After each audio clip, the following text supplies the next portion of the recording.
Imagine being born into a city that hummed with the energy of 100 cultures, a place where East kissed West, and every morning opened with the scent of spice, sea, and the promise of fortune.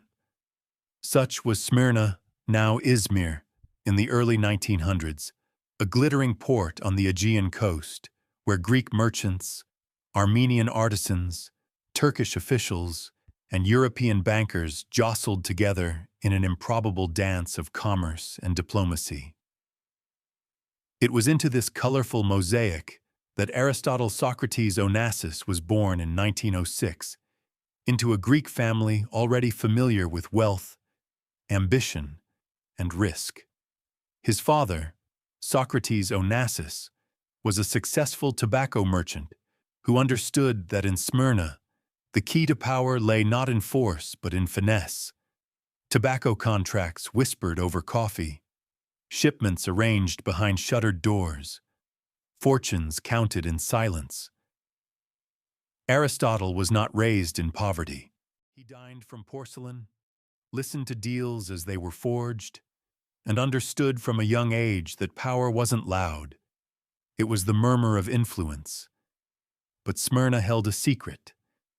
Beneath its grandeur lay the fragility of empire, a fault line of history ready to split. And when it finally did, the Onassis name, once spoken in salons and shipping offices, became part of a refugee register. So how did this boy, stripped of everything, rise to command fleets, court queens, and marry into America's most iconic dynasty? How did his story, born in the ashes of war, become a saga of oil, opera, and unimaginable wealth? Before we dive deeper into this extraordinary tale of rise, romance, and ruin, make sure you subscribe to the channel so you don't miss what comes next. Comment below where in the world you're watching from and what time it is right now. It's always fascinating to see how far these stories travel. And if you find this story as gripping as we do, share this video with someone who loves history that reads like a novel. Let's see how many of you are piecing together the mystery behind this iconic name. But the ground beneath his world was already quivering. Smyrna, for all its sophistication, stood on a geopolitical fault line. As the Ottoman Empire crumbled and nationalist fervor ignited across borders, the city's cosmopolitan glow dimmed under a haze of suspicion and conflict. In 1922, the Great Unraveling came. Greek forces, having advanced deep into Anatolia during the Greco-Turkish War, were pushed back in a brutal counteroffensive. What followed was the catastrophic burning of Smyrna. Thousands were slaughtered, churches torched, and neighborhoods devoured by fire. The Onassis family fled like so many others, their wealth reduced to what they could carry, their name stripped of its context. Aristotle, just 16, watched his world vanish not over decades but in a single inferno. One day he was a merchant's son with servants and satin-lined slippers. The next, he was a refugee clutching a suitcase, exiled from memory itself. To understand what this did to him, imagine the psyche of a boy who had once looked out over a harbor and seen only opportunity, now staring at the same sea with eyes full of ash and loss. Most people mourn and move on. But Aristotle Onassis never moved on. He decided to conquer. That wound, that identity as a dispossessed prince, would define him. It would become the engine behind every decision he made, every yacht he purchased, every fortune he amassed. He wasn't just chasing wealth. He was reconstructing a kingdom. In many immigrant tales, success is a quiet thing. A store, a house, a better life for the children. But Onassis was never interested in modest success. He wanted permanence, spectacle, vengeance against fate, and so, like a mythic figure banished from his homeland. He set out to build an empire. In 1923, at just 17, he boarded a ship for Argentina, one of the few nations willing to take in displaced Greeks. Buenos Aires in the 1920s was a city of reinvention. The tango pulsed through its streets. Immigrants from across Europe flooded its tenements, and wealth shimmered in the distance like a mirage. Onassis arrived with little but cunning. He began as a telephone operator, eavesdropping on the powerful. But where others heard noise, he heard patterns. Conversations became case studies. Slang became strategy. He mimicked accents, learned negotiating rhythms, and understood the emotional architecture of ambition. He wasn't formally educated, but he studied the world with a hunger that no textbook could match. While others looked for jobs, he searched for angles. His first hustle was tobacco, the trade he knew best. He blended cheap Argentine tobacco with high-end flavors and marketed them to Greek immigrants, selling not just cigarettes, but memories of a homeland left behind. Each puff was nostalgia wrapped in smoke. This was more than business. It was theater, psychology, identity. The young Onassis had already learned how to make exile profitable. He targeted a community too scattered to organize, too homesick to resist. By 20, he had his own import-export company. By 25, he was dining with ministers. The boy who had once fled Smyrna with soot in his lungs now wore tailored suits and carried the scent of success like cologne. But beneath the polish remained the wound. Onassis's rise was not simply upward, it was armored. Each success was a shield, each asset a defense against a world that once stripped him bare. He was charming, yes, but calculating. He could make a room laugh, but he never forgot who had power.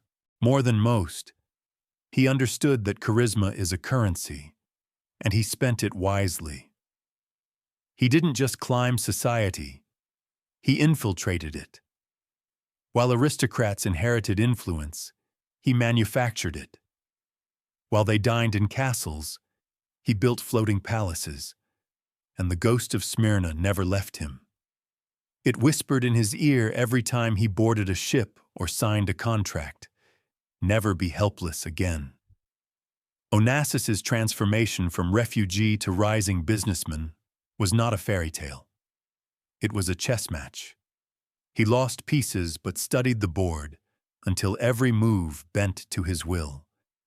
And if he lacked the advantages of old money or political backing, he compensated with instinct and nerve. He was not fearless. He was precise. Fear became strategy. Scarcity became leverage. In Buenos Aires, every social connection became a tool. He turned cafe conversations into alliances, dinner parties into business proposals, and used every setback as a case study. In that way, he was not just surviving, he was architecting a future that would stun the world. What makes his early story so compelling is not just the rise, but the hunger that fueled it. Unlike many magnates who grow complacent after achieving wealth, Onassis remained haunted by the memory of loss. He wasn't collecting ships or properties. He was collecting permanence. Every tanker was a denial of fragility. Every estate a middle finger to fate. And while others saw the past as prologue, Onassis saw it as fuel. Smyrna had tried to destroy him. He would make the world remember his name. He once told a confidant that his ambition was not to be the richest man, but the most unforgettable. That distinction matters. Rich men can be forgotten, but legends endure. And so, as we begin this story of the Onassis dynasty, we don't begin with yachts or heiresses or scandals. We begin with a boy standing in the ruins of his city, eyes burning from smoke, heart burning from loss, and the unshakable decision that no one, not history, not war, not destiny, would ever reduce him again. In the swirling, tango-rich streets of 1920s Buenos Aires, Aristotle Onassis arrived not as a prince or a tycoon, but as just another nameless immigrant stepping off the gangplank with dreams stitched into the seams of his coat. Argentina was booming then, its ports full of beef and grain, its boulevards mimicking Paris, and its elite caught between tradition and modernity. For someone like Aristotle, it was both a playground and a battleground. He was 17, displaced, and penniless in a city where power was concentrated in European-descended elites, and opportunity existed only for those clever enough to carve a space where none was offered. And yet, Onassis would not just find a space, he would create one, turning himself into an indispensable presence through the same tools that had saved him in Smyrna: observation, adaptation, and the refusal to accept invisibility. Buenos Aires was a symphony of accents and ambitions. Greeks huddled in coffeehouses reminiscing about the old world. Italians opened bakeries. Spaniards debated politics in smoky rooms. In that crowded orchestra of voices, Onassis began to listen more closely than anyone else. His job at the Central Telephone Company offered him a front-row seat to the whispered world of business. While plugging in cables and routing calls, he listened in, quietly, obsessively, to how powerful men spoke, how they negotiated, how they threatened, joked, and persuaded. This accidental education was as important as any university degree. Where others might hear idle conversation, Onassis heard tactics. Each overheard deal was a page in his secret textbook. He didn't just memorize the words. He dissected their cadence, their structure, the precise inflection that closed a sale or held silence hostage. In that mechanical maze of wires and switches, he began to decode the language of power. He didn't wait long to act on it. He began blending business savvy with cultural instinct, starting a small tobacco company that sold to the city's Greek population. But he wasn't simply moving product. He was repackaging identity. His cigarettes weren't just tobacco leaves. They were longing, memories of lost islands, of music heard in Smyrna cafes. In each slender roll of paper, he sold not smoke but a feeling. Greeks in exile lit up and were transported, not to Buenos Aires, but to the Aegean. It was marketing as memory, and it worked. The business grew quickly, aided by his natural charm and relentless drive. His first real break came when he managed to secure a contract to export Argentine tobacco to Europe. Cleverly branding his product in a way that appealed to nostalgia rather than novelty. But again, it was more than business. Onassis instinctively understood that brand was everything. He printed the name Onassis on each pack, turning his family name into a symbol of aspiration. Even as he built his network, he was crafting his mythology. In a city of ambitious men, he made himself stand out, not with wealth, but with charisma. He had the uncanny ability to make even borrowed clothes look bespoke, to turn a simple dinner into a remembered event. He cultivated a reputation not just as a clever businessman, but as someone different, someone fascinating. Still, Argentina was not an easy climb. The economy boomed and crashed in cycles, and Onassis weathered more than one storm. But unlike many who panicked, he adjusted his sails. When inflation surged, he found foreign clients. When policies shifted, he restructured. He was nimble because he had no illusions. He knew the world could collapse overnight. It already had for him in Smyrna. That memory made him faster, more ruthless, and more daring than his competitors. And yet, through it all, he never let on how hard he was working. He performed success even before he possessed it, projecting the confidence of a man born into prosperity while still clawing his way toward it. During these years, his name began to travel farther. His business expanded from tobacco into importing goods from Europe, and later into small-scale shipping. This was the beginning of his transition from merchant to magnate. He learned to see opportunity in the neglected corners of commerce, in undervalued ships and overlooked routes. He didn't chase what others wanted. He found value where others saw risk. Buenos Aires had taught him not only to listen, but to gamble. And he did, repeatedly, often borrowing beyond his means, taking risks that would terrify more cautious men. But Onassis didn't fear collapse. He'd already survived it. Socially, he began infiltrating circles once thought closed to newcomers. He courted journalists, befriended minor diplomats, charmed the wives of politicians, and whispered Greek proverbs to Argentine industrialists. He knew that influence often traveled not through direct power, but through proximity. If he couldn't sit at the big table yet, he'd at least get close enough to know what was being served. His evenings were spent in smoky restaurants, swirling brandy, telling stories about Smyrna that were half truth, half performance, and in those performances, he built a persona, charming, mysterious, slightly exotic, but always credible. By the time the 1930s arrived, Onassis had made enough money and enough contacts to think bigger. The shipping world, still reeling from the Great Depression, offered a rare opportunity. Ships were cheap, demand was low, and the old money families were sitting tight, afraid to invest. Onassis did the opposite.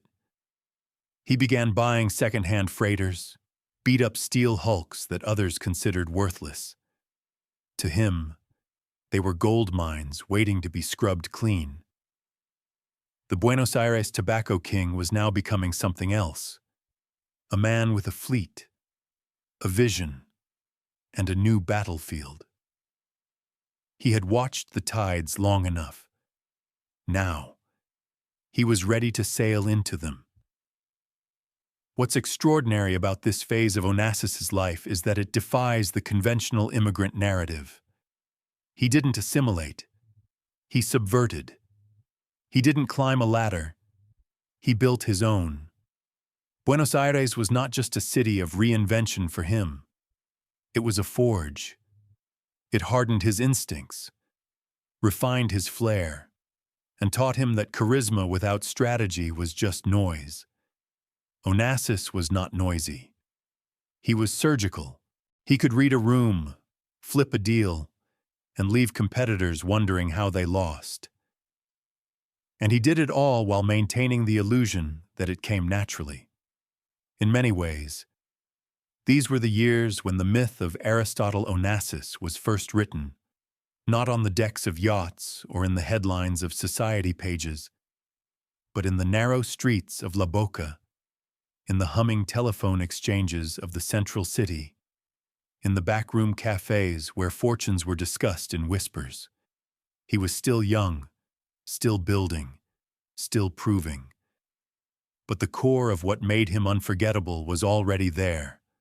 The hunger, the charm, the defiance, the performance. If Buenos Aires was where Aristotle Onassis built his foundation, it was on the ocean where he would claim his empire. For all his charm and cleverness, he knew that real wealth, the kind that changed not just lives but legacies, was made not through retail but through scale. And in the mid-20th century, scale was spelled in steel. As the world stumbled through the economic wreckage of the Great Depression, Aristotle saw what others refused to see, that in crisis lay the seeds of dominance. While men with inherited fortunes hoarded their assets, fearful of collapse, Onassis went shopping. Where others saw sinking ships, he saw vessels waiting to be reborn. In the late 1920s and early 1930s, Aristotle began buying used cargo ships. These weren't pristine ocean liners. They were rusted, aging freighters sold off by conservative shipping companies desperate for liquidity. Most investors laughed at such purchases, but Onassis understood that the sea had only one requirement of a ship: that it float. Prestige didn't matter. Age didn't matter. What mattered was function and profitability. He operated these ships on razor-thin margins, running lean crews, accepting less desirable routes, and collecting modest but consistent profits. Each ship he bought was another step closer to autonomy.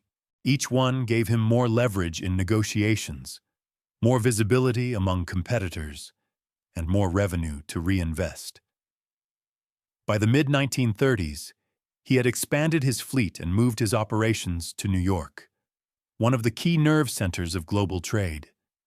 Here, he encountered not only new opportunities, but also the old-world elite of shipping.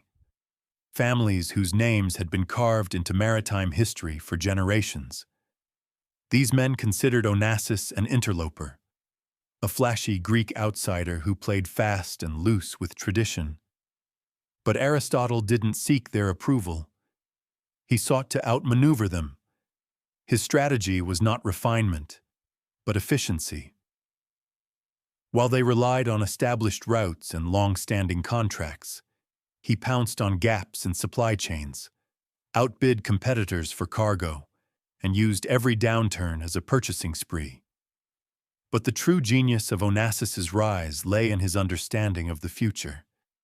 He wasn't content to move general cargo. He saw that oil, viscous, volatile, and vital, was quickly becoming the black blood of modern civilization.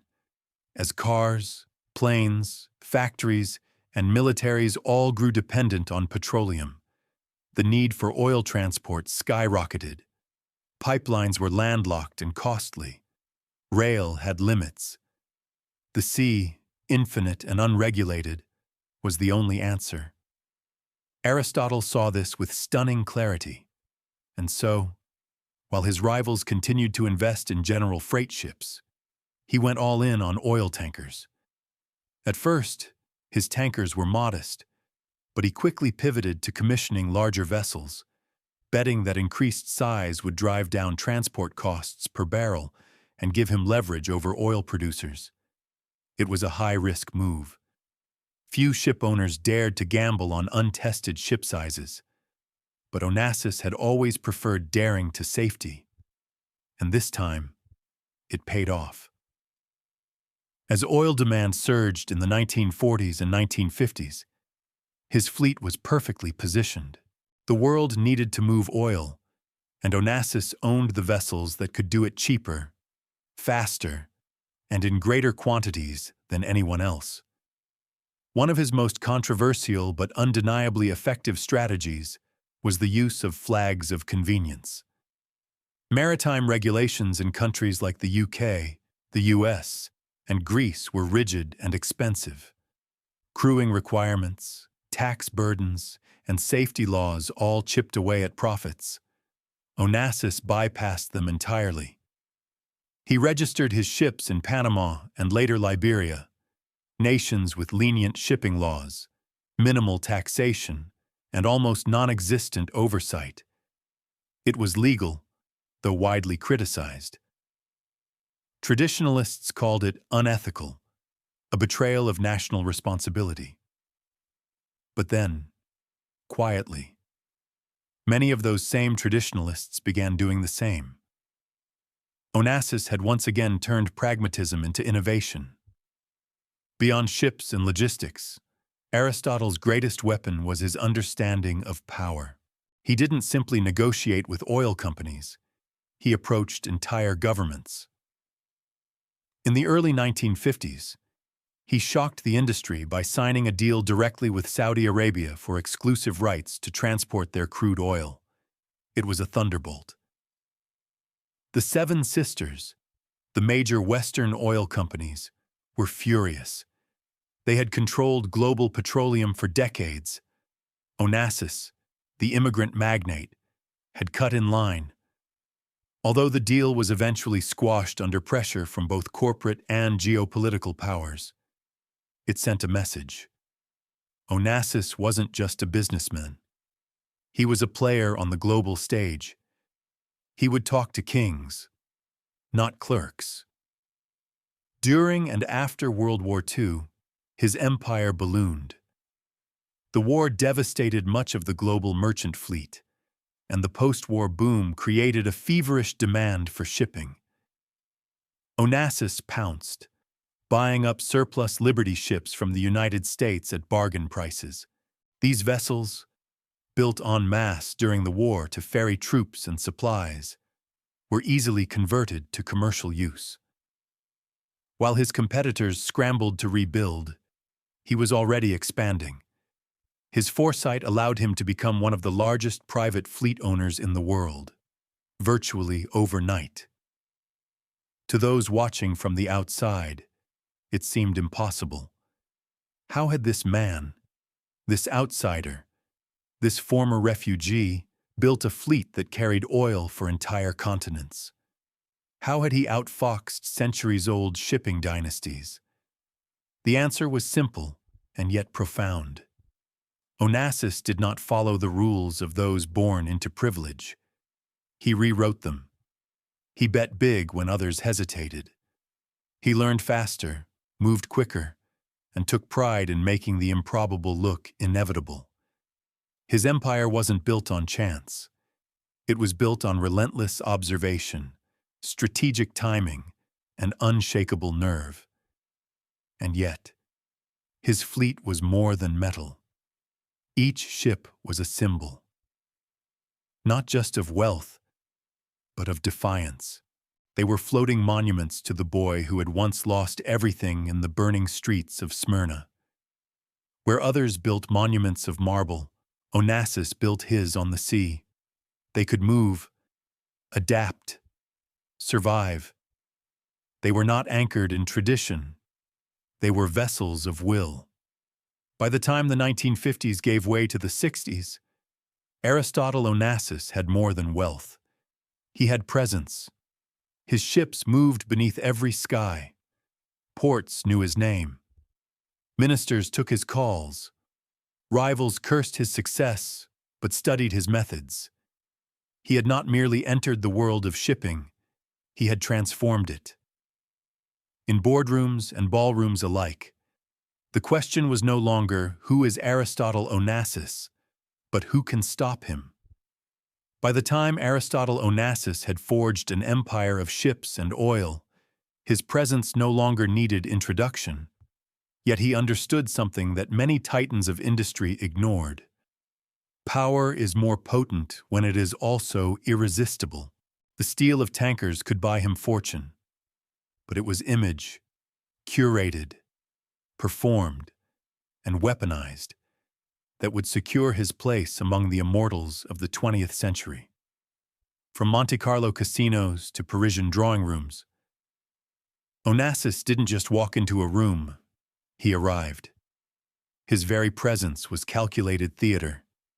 The suits, the scent of fine tobacco, the mischievous gleam in his eyes, the way he held a glass, each detail designed not just to impress, but to suggest something more, something dangerous, seductive, mythic. Onassis had always known that wealth alone was not enough. Old European families had centuries of lineage to fall back on. He, the son of a burned city, had none. So he invented his own myth. It was a dazzling cocktail of intellect, charm, exoticism, and mystery. He cultivated a deliberate aura, a Greek who moved like an aristocrat, dressed like a statesman, and spoke with the wisdom of an oracle and the laughter of a sailor. In every city he entered, whispers preceded him. Was he truly as rich as they said? Had he really negotiated with monarchs? Was he dangerous? Was he brilliant? The ambiguity was part of the allure. The 1940s and 50s saw Onassis become a fixture in the salons of Europe. In Monte Carlo, he purchased shares in the famous casino and began mingling with royalty and high society. But unlike many nouveau riches, he did not try to imitate them. He redefined the rules. He was comfortable being the outsider, sometimes even flaunting it. Where old money preferred discretion, Onassis offered spectacle. He hosted parties that blended diplomacy with decadence, where kings, actresses, and oil ministers mingled over oysters and vintage champagne. It wasn't networking. It was choreography. Every invitation was a statement, every guest, a witness to his ascension. Central to his social dominance was his ability to captivate. Onassis wasn't just wealthy. He was interesting. He could discuss global politics, quote poets, charm duchesses, and drink anyone under the table. In conversation, he was attentive, electric, unpredictable. He didn't try to outshine the room. He made others feel like co-stars in his performance.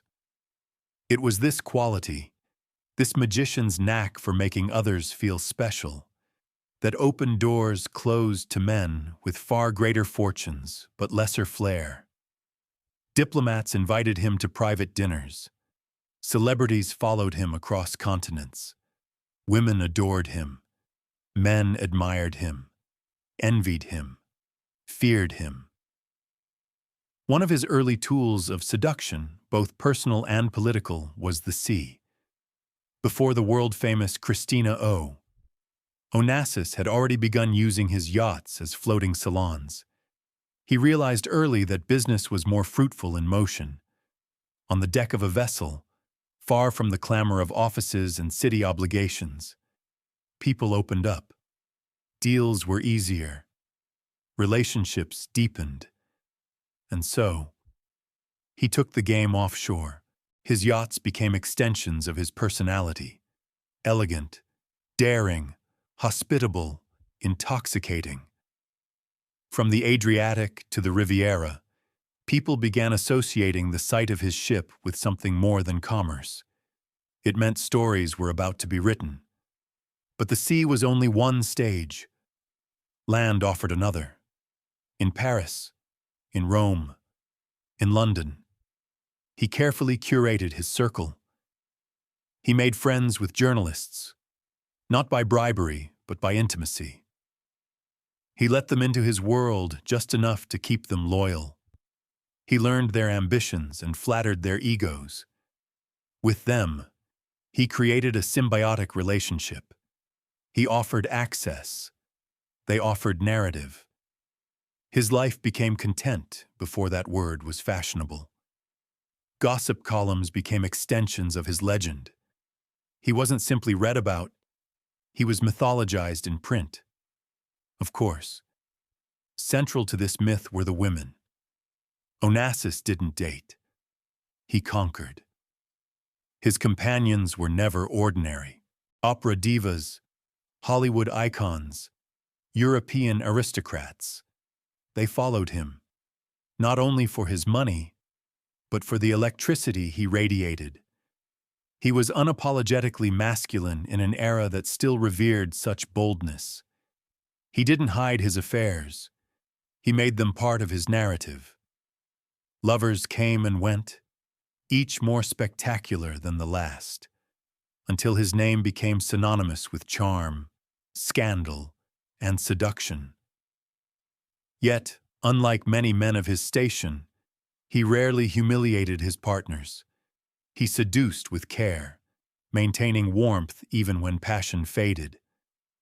This paradox, both predator and gentleman, made him all the more magnetic.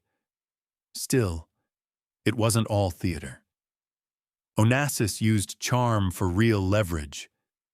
Business meetings often began with banter, laughter, wine. But beneath the mirth lay strategy. He could listen for hours, draw out confidences, and then, with a single sentence, shift the room's energy. He knew how to manipulate silence, when to press, when to retreat. Competitors underestimated him at their peril. Many mistook his social fluidity for a lack of discipline.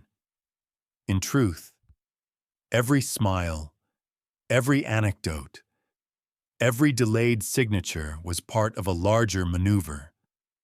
He didn't just play the game. He redesigned the board. As his wealth grew, so did the legend. In a post-war world obsessed with reinvention, Onassis became the emblem of possibility. The press followed him like paparazzi follow pop stars today. His photos, often sun-drenched, always elegant, circulated through tabloids and society magazines. He became a visual brand. The tailored suit, the cigar, the confident smirk, the exotic name. Even when controversies arose, as they often did, he seemed untouched. Like a seasoned actor, he could play villain and hero in the same breath, and audiences kept watching. Yet beneath all the performances was a truth he rarely shared. His persona was armor, charm was a weapon, spectacle was a fortress. Behind the laughter was a man who had seen everything burn once, who had been powerless, who had decided never to be again. Each room he commanded was a rebuke to those early days in the refugee camps. Each dazzling romance, each photograph with a prince or president, was a form of revenge, not on people, but on fate. By the end of the 1950s, Aristotle Onassis had achieved what few men in history ever could. He was not just rich, he was legendary. He had mastered commerce and turned life into theater. He wasn't merely a magnate. He was a story, one that everyone wanted to hear, retell, or be part of. The seas were his kingdom. Yes, but the world. The world had become his audience. By the time Aristotle Onassis turned his gaze fully to Europe, he was no longer the ambitious immigrant hustling in Buenos Aires. He had transformed into a global figure, a man whose presence could command boardrooms, seduce royalty, and capture headlines across continents. Now, with wealth amassed and influence sharpened, he sought to solidify his myth not just through business, but through architecture, atmosphere, and unforgettable experiences. It was time for the next stage of performance, and there was no better theater than Monaco, a sun-kissed sanctuary of wealth, secrecy, and spectacle. In this glittering enclave of European high society, Onassis found the perfect backdrop for his next masterpiece, the yacht Christina O. Monte Carlo in the mid-20th century was already legendary. Its casino, its harbor, its royal family, each element contributed to its image as a playground for the elite. But Onassis didn't come merely to play. He came to dominate. He invested in the Monte Carlo casino, struck a friendship with Prince Rainier, and embedded himself in the social fabric of the tiny principality. For someone born in the ruins of Smyrna, this entry into royalty-adjacent circles was more than status. It was vindication. Yet, even amid the palaces and chandeliers, Onassis had no interest in blending in. He remained defiantly different, flashier, louder, more unpredictable than the stiff aristocrats who raised eyebrows at his antics but still accepted his invitations. The most potent symbol of Onassis's arrival was not a building or a palace, but a ship. The Christina O began its life as a Canadian war frigate during World War II. Scarred by battle, it had served as an escort across the treacherous Atlantic. Most saw it as scrap. Onassis saw it as possibility. He purchased the vessel for the price of junk metal and set about transforming it into the most opulent private yacht the world had ever seen. It was, in essence, the embodiment of his life philosophy. Take what others throw away, elevate it beyond recognition, and then use it to dazzle the very world that once doubted you. The conversion of the ship into the Christina O was meticulous, audacious, and wildly expensive. It was no ordinary retrofit. Onassis hired the finest architects and artisans. He installed libraries paneled in rare woods, bathrooms finished in onyx and gold, and a dining room where walls were inlaid with mother-of-pearl. The pièce de résistance was the swimming pool, covered in a custom mosaic of a Greek myth, the Minotaur, designed so that, with the push of a button, it could transform into a dance floor. It wasn't just a pool, it was a stage. The entire ship was a floating palace, a moving kingdom that combined war history with sensual excess. Where once there had been gun turrets, there were now sun loungers and champagne trays. It was alchemy. But Christina O wasn't merely about luxury. It was about control. Onassis understood that business, diplomacy, and seduction all functioned better in confined, curated environments. And there was no environment more perfectly curated than his yacht. Here, he hosted heads of state, movie stars, aristocrats, and artists. Winston Churchill sipped whiskey in the mahogany-paneled salon. Maria Callas once stood barefoot on deck, singing arias under the stars. Grace Kelly and Prince Rainier were photographed there. John F. Kennedy, before becoming president, had mingled in those very halls. Every guest, every encounter, added to the legend. Invitations to the Christina O weren't just exclusive, they were transformative. To board the yacht was to step into a myth. Onassis used the yacht strategically. It was part floating embassy, part seduction chamber, part propaganda machine. Business contracts were negotiated while waves slapped gently against the hull. Rivalries were softened over wine. Lovers were wooed, alliances cemented, and secrets whispered in the quiet intimacy of staterooms. And always, behind it all, Onassis stood, smiling, calculating, smoking his signature cigar. He was not just the host. He was the orchestrator, the impresario of experience. There was a reason Onassis named the ship after his daughter, Christina. It was a public act of affection, but also a statement of legacy. This wasn't merely his pleasure craft. It was a family emblem, a declaration that the Onassis name would sail on for generations. Yet for Christina herself, the yacht would always be double-edged. She grew up aboard it, pampered, yes, but also stifled by its pageantry. Even as a child, she understood that this was not a home, but a stage. And on stages, people perform whether they want to or not. As the Christina O cruised from Monte Carlo to Mykonos, from Cannes to Capri, journalists followed in its wake. The yacht became a floating tabloid, photographed endlessly, speculated about constantly. But the images told only half the story. The real power of the Christina O lay not in its amenities, but in its symbolism.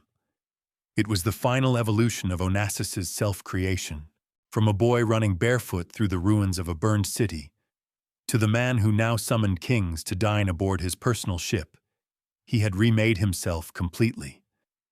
The yacht was his crown, The 1950s and 60s became a golden era for Onassis.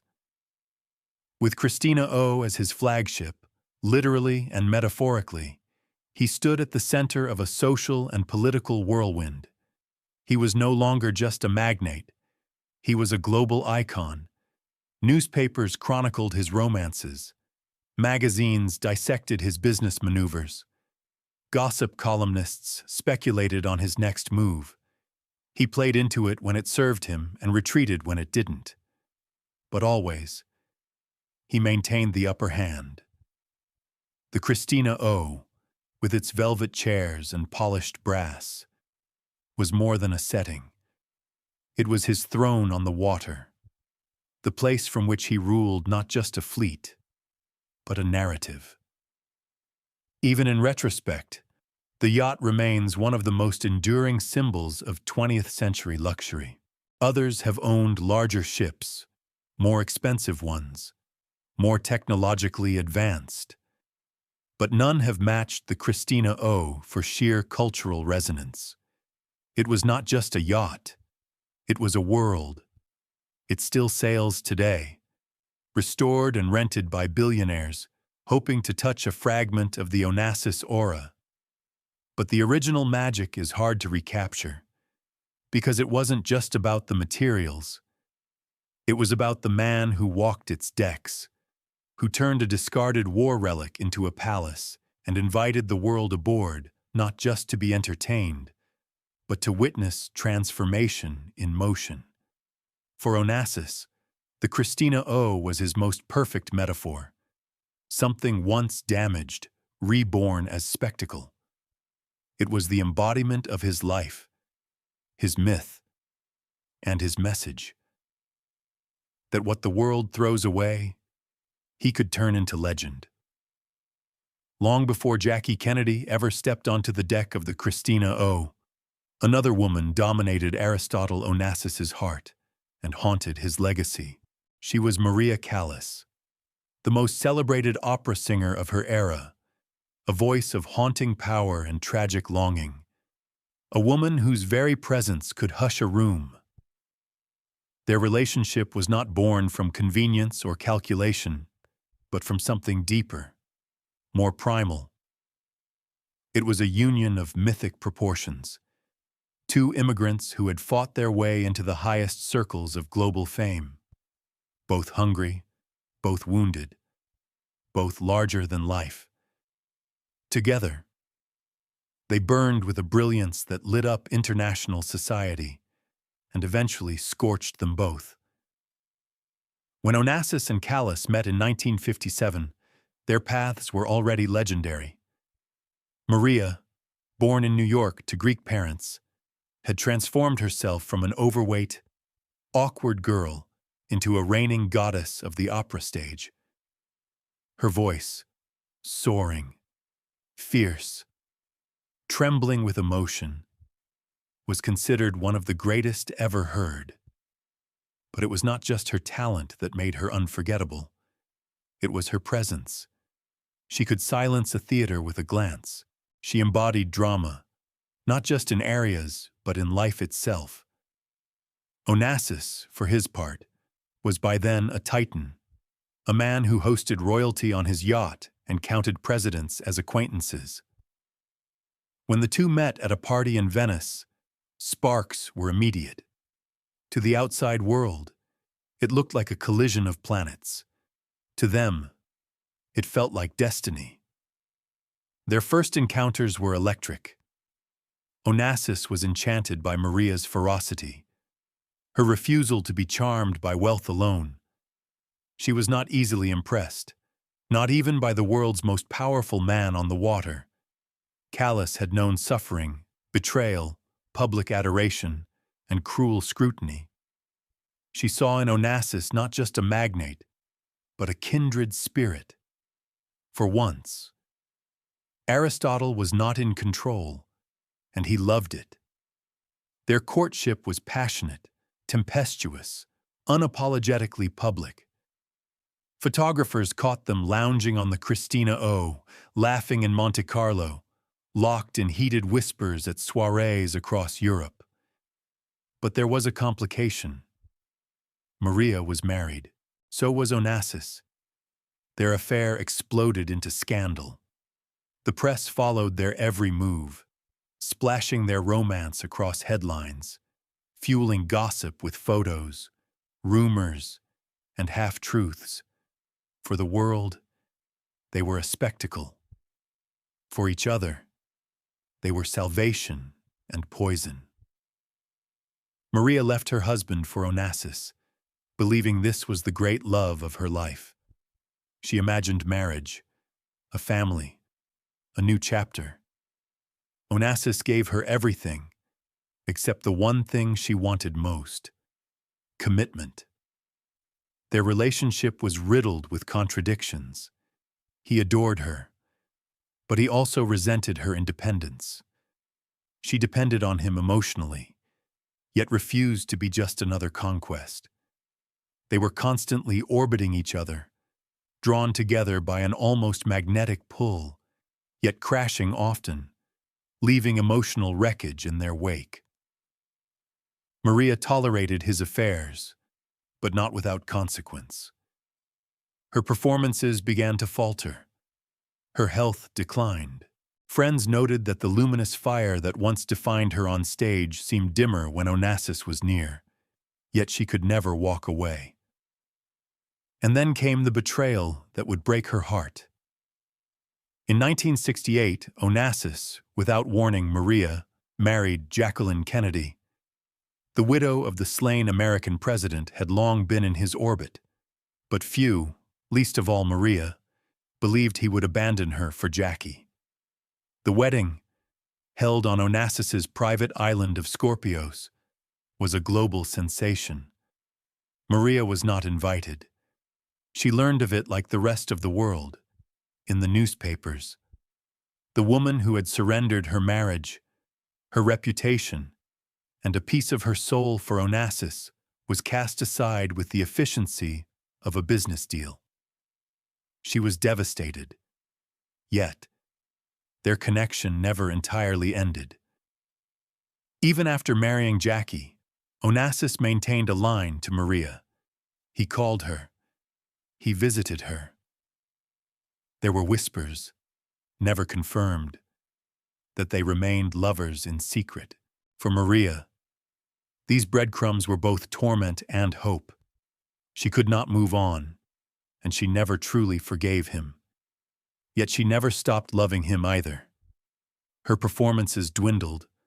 Her voice, once the sound of the divine, lost its fire. Critics were merciless. She withdrew from the stage, from society, from herself. The diva who had once commanded the world with a single note was now a recluse, her pain etched into every line of her face. For Onassis, the story was more complex. He admired Jackie for her poise, her global appeal, her ability to enhance his myth, but he never loved her the way he loved Maria. With Jackie, he played a role. With Maria, he lost control. And Aristotle Onassis was not a man accustomed to losing anything. Friends later admitted that in his final years, he spoke of Maria often. He regretted the pain he had caused. He understood, too late, that legends are rare and that he had discarded one. Maria Callas died in 1977, just 2 years after Onassis. She was 53. Alone in her Paris apartment, she faded from the world with the same tragic beauty that had once made her voice immortal. Her ashes were scattered in the Aegean, where her songs had once soared. Onassis, for all his power, could not protect her. He could not save her. And perhaps, deep down, he never intended to. Love, for him, had always been a negotiation. But with Maria, he had met someone who could not be bought, only broken. Their love story has since passed into legend. Biographers, playwrights, filmmakers, all return to it because it contains everything: passion, betrayal, glamour, heartbreak. They were two meteors crossing the same sky, too bright to last, too close not to burn. And though their affair ended in silence and sorrow, it remains one of the most compelling chapters in both of their lives. Because in Maria Callas, Aristotle Onassis did not find a mistress. He found his mirror. She was the only woman who could rival his legend, and in the end, she was the one story he could never rewrite. In 1968, when Jacqueline Bouvier Kennedy married Aristotle Onassis, the world gasped, and then it roared. The most famous widow in the world, the elegant relic of America's Camelot, had exchanged her mourning veil for a Valentino gown and stepped aboard a private island in the Ionian Sea to wed the world's most audacious shipping magnate. For many, it was a betrayal of memory, of myth, of her former life as the symbol of refined American grief. For others, it was merely a twist in an already operatic life. But for Jackie and Aristotle, it was something far more complex, a union of trauma, strategy, loneliness, and spectacle. Their marriage was not born in a ballroom, but in a storm of fear and longing since the assassination of President John F. Kennedy in 1963, Jackie had lived under a relentless public spotlight. Every move was watched, every outfit, every expression, every word was dissected by a global audience still grieving alongside her. The death of her brother-in-law, Robert Kennedy, in 1968 deepened the horror. Friends said Jackie was terrified that she and her children, Caroline and John Jr., were being hunted by fate. She needed protection. She needed escape. And Onassis, with his private jets, private islands, and fortress-like yachts, offered both. To Aristotle, marrying Jackie was not merely about romance. It was a coup of image. She was the ultimate status symbol, the living embodiment of American grace and tragedy. With her by his side, his social stature, already immense, became untouchable. For decades, the aristocracy of Europe and the business titans of America had viewed him as an outsider, brilliant but unrefined. But now, with Jackie Kennedy as his wife, he had married into a dynasty even royalty respected. He didn't need a title.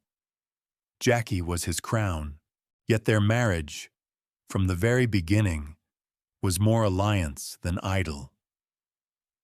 Jackie brought to the union a poised aloofness, a need for privacy, a lifetime of being dignified under pressure. Onassis, by contrast, was all flair, all gesture. He filled rooms with his voice, flaunted his power, lived loudly. They admired each other, but they moved in different emotional languages. Where she preferred retreat, he preferred conquest. Their honeymoon on Scorpios was a collision of cultures. Jackie imposed order on the chaos. Onassis invited chaos into the order. She brought her children and tried to create boundaries. He filled the island with guests, music, champagne, and political conversations that rolled into the early hours. There was no question of dominance. Aristotle expected to be obeyed. Jackie, used to negotiating with world leaders and managing the grief of a nation, was not inclined to submit. Tension emerged early. She disliked his controlling nature, his casual infidelities, the way he wielded charm like a weapon. He, in turn, grew frustrated with her distance, her unwillingness to fully enter his world. She remained a Kennedy, graceful, composed, but emotionally locked away. Even on the yacht that bore his daughter's name, she refused to become just another glittering companion. She was Jackie, not a mistress, not a guest, a wife but on her terms. Still, there were moments of real tenderness. Late-night conversations on the deck of Christina O, their silhouettes outlined against the Mediterranean sky. Jackie in sunglasses even under the stars. Onassis with his ever-present cigar. He admired her intellect, her taste, her ability to disarm world leaders with a glance. She appreciated his unapologetic strength, his ability to silence chaos with a single command. And for her children, he was a fortress. Onassis ensured they were protected, shielded from the press, offered the kind of freedom Jackie had feared was no longer possible. In private, he was warm with them, often playful. John Jr. later recalled his stepfather with more fondness than most knew. But the marriage was never peaceful. Behind the photographs of Jackie on yachts and Onassis at her side lay bitter arguments, long silences, and frequent separations. Jackie fled often to New York or her country retreats. She surrounded herself with books, art, and her children.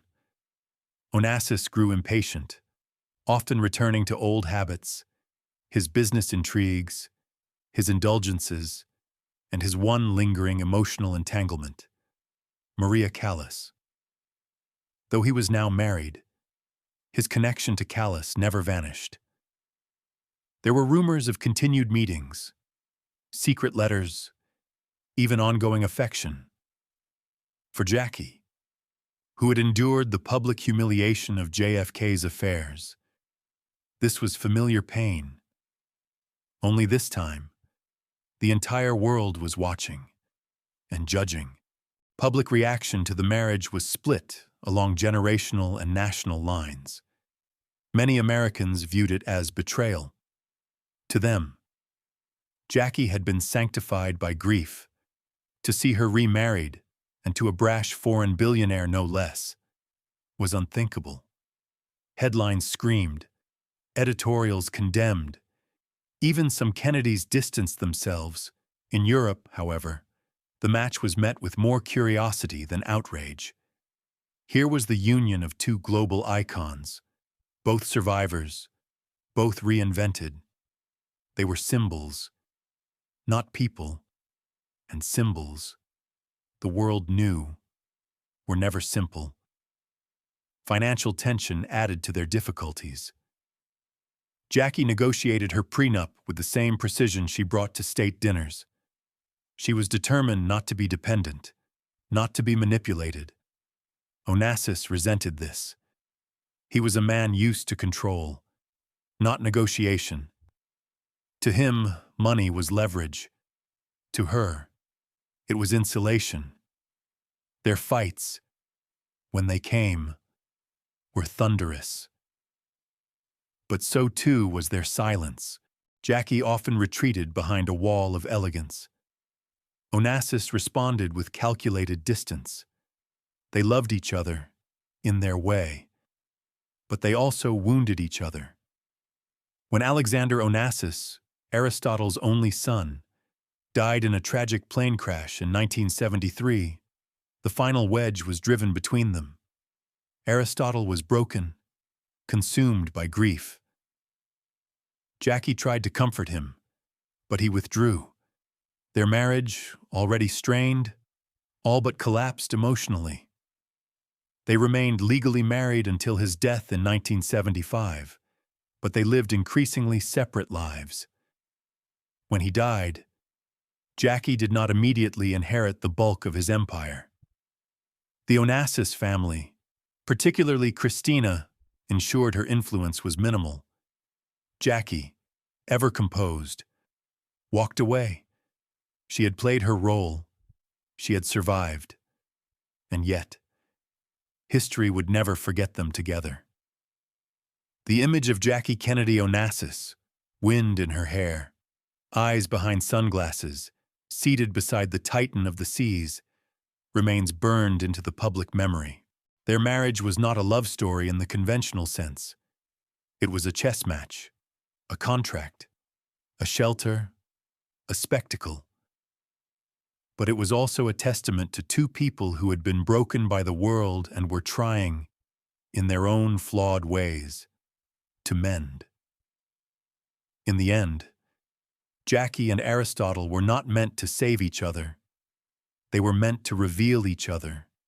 She, the eternal icon of restrained American elegance. He, the embodiment of Mediterranean ambition and defiance.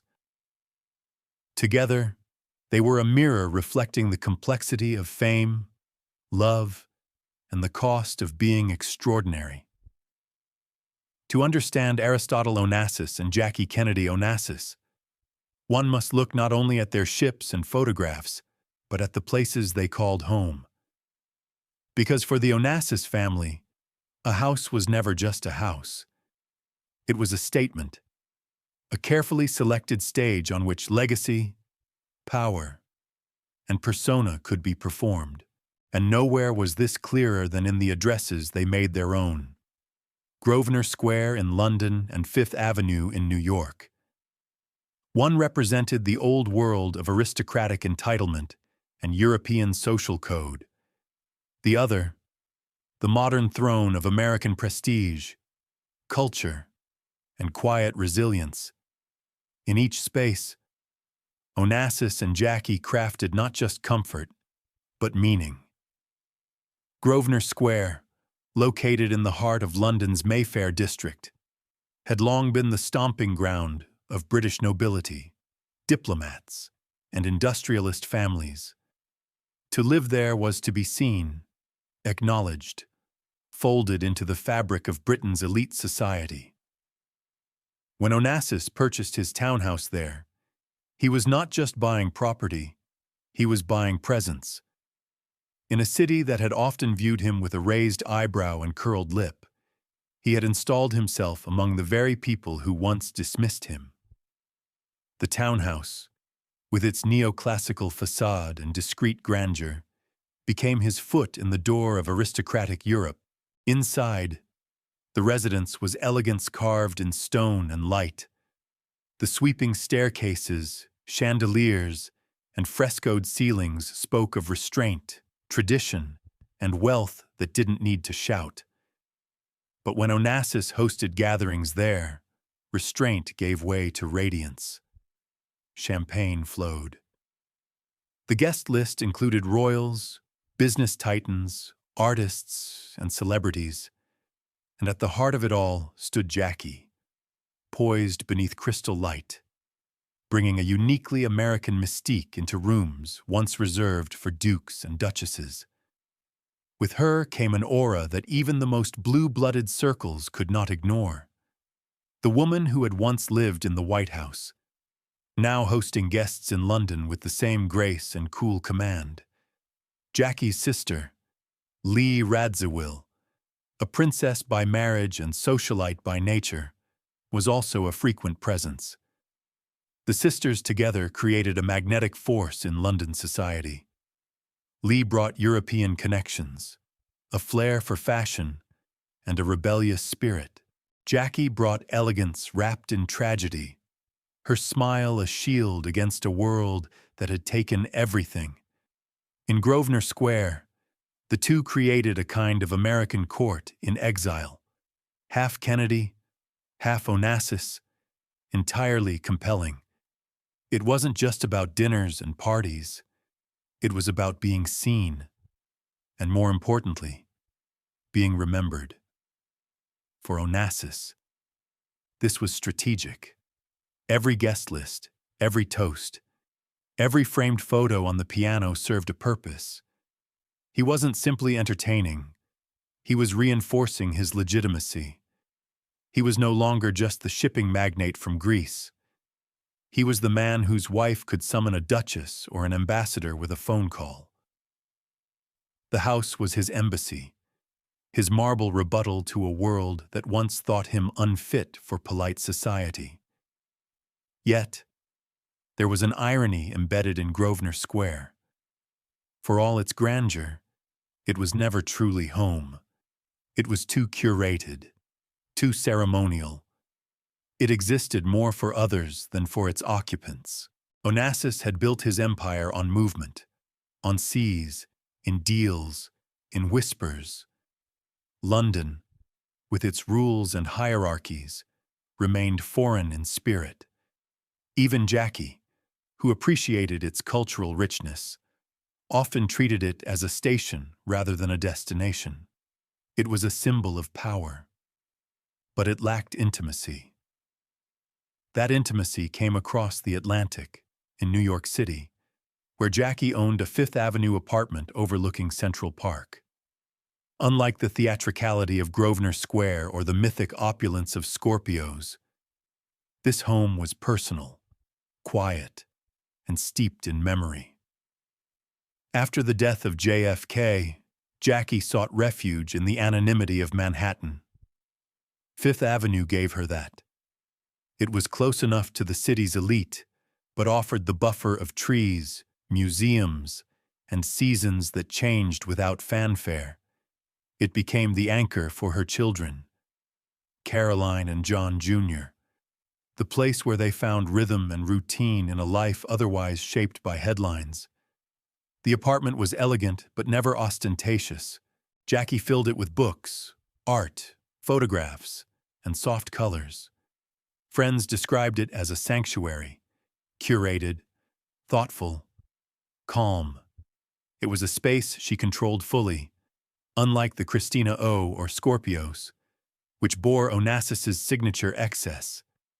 Here, she could breathe. She could walk in Central Park with her children, or later alone, unnoticed in a city too busy to gawk. In New York, she wasn't the first lady or the magnate's wife. She was a woman healing, quietly, in a world that finally gave her space. Even during her marriage to Onassis, she held on to the apartment. It was a line in the sand, a declaration that she remained rooted in the American story. Many criticized her for marrying a Greek tycoon. They said she turned her back on Camelot. But the Fifth Avenue apartment told another story. She had never left. She simply added chapters when the press turned cruel, questioning her loyalties or intentions. The apartment was her response, a home filled not with jewels, but with the warmth of motherhood and the dignity of silence. Onassis visited the apartment, but rarely lingered. It was her domain, not his. And perhaps that was why it remained sacred. He had built islands. She had cultivated havens. And while Grosvenor Square dazzled, Fifth Avenue healed. Together, these two homes, one in the old world, one in the new, framed the duality of the Onassis marriage. Grosvenor Square was spectacle. Fifth Avenue was survival. London was diplomacy. New York was defiance.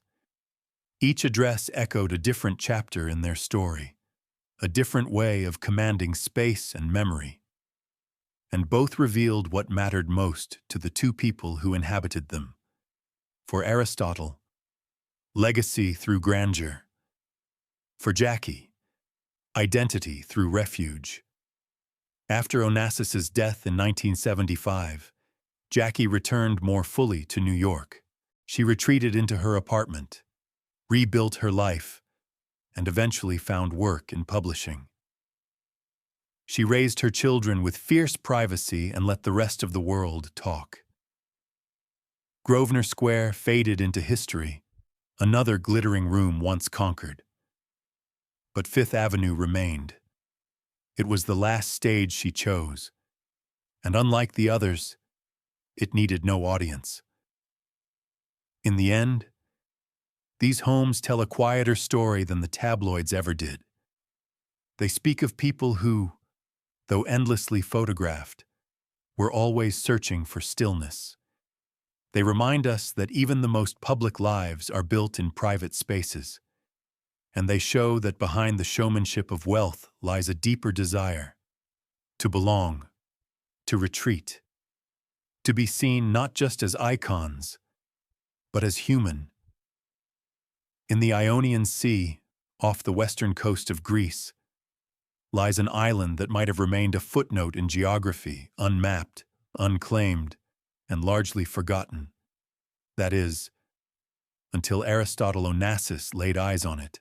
When he purchased Scorpios in 1963, it was little more than a rocky outcrop, barren, dry, and inhospitable by most standards. But to Onassis, it wasn't just land. It was a blank canvas, a kingdom yet to be built. And what he constructed there was nothing short of extraordinary. Scorpios wasn't merely a private island. It was a controlled reality, a curated myth, a living, breathing symbol of what ambition, wealth, and vision could achieve. At the time, buying a Greek island was not unheard of, but what Onassis did with it had never been seen before. He didn't just build a villa, he terraformed. He transported thousands of mature trees from the mainland, changing the island's ecology. He imported soil, laid down irrigation systems, created roads, constructed harbors, and even crafted artificial beaches using sand brought in by barge. Every grain, every pine tree, every marble step was placed with intention. Where nature had resisted, Onassis imposed order. He bent the elements to his will, transforming Scorpios into a Mediterranean Eden. And in doing so, he wasn't just building a home. He was making a statement. I do not live in the world. I reshape it. Scorpios soon became more than a private refuge. It was the epicenter of the Onassis myth. When Aristotle married Jackie Kennedy there in 1968, the island exploded into global consciousness. The wedding was small, only about 30 guests, but its impact was seismic. Paparazzi circled in boats. Headlines screamed. The image of the former First Lady stepping onto a private beach, clad in designer white, marrying one of the richest men in the world, was irresistible. For some, it was a fairy tale. For others, a scandal. But for everyone, it confirmed one thing. Scorpios was no longer just a private retreat. It was now a stage. Over the following years, the guest list on Scorpios read like a hall of fame for 20th century power and fame. Winston Churchill vacationed there. Maria Callas wandered its paths. Royalty, movie stars, diplomats, tycoons, all came to bask in the curated luxury. Dinners stretched into sunrise. Musicians played by candlelight beside imported fountains. Helicopters hovered in, delivering politicians and perfume. But beneath the glamour was control. Nothing happened on Scorpios without Onassis's approval. Guests were handpicked. Staff were trained to discretion. The island was more than a destination. It was a performance space, and Aristotle Onassis was always its director. For Jackie, the island held more complicated meaning. It was beautiful, yes, and it offered refuge from the constant flashbulbs of New York. But it was also isolating, controlled. Unlike her apartment on Fifth Avenue, Scorpios was not her domain. It was his. She brought her children, tried to introduce routine, carved out corners of solitude. But she was always aware of her place in his world. The dinners were his. The design was his. Even the olive trees bowed, it seemed, to his authority. She smiled for the cameras, glided across patios in silk, but often slipped away to read, to walk the shoreline alone, to remember that she once belonged to another life, another myth. For Christina Onassis, the island was both paradise and prison. As a child, she ran its hills, swam in the imported sea, watched world leaders shake her father's hand beside the breakfast table. But as she grew older, the perfection of Scorpios became suffocating. The isolation, the constant presence of guests, the impossible standards of her father's empire, all weighed on her. Later, she would say that the island never felt like home. It was too manicured, too watched. Every step, every smile, every conversation was part of a narrative she hadn't chosen. The island may have looked like a dream, but for the heir to the Onassis legacy, it often felt like a stage with no exit. Still, in the public imagination, Scorpios remained a marvel. Tourists sailed past, trying to catch glimpses. Tabloids speculated endlessly about its interiors, its guests, its secrets. It became shorthand for the extreme end of wealth, what it looked like when money was no object, when vision met resources without limits. Scorpios wasn't just private, it was mythologized. In an era before influencers and Instagram, it was a place that defined curated luxury.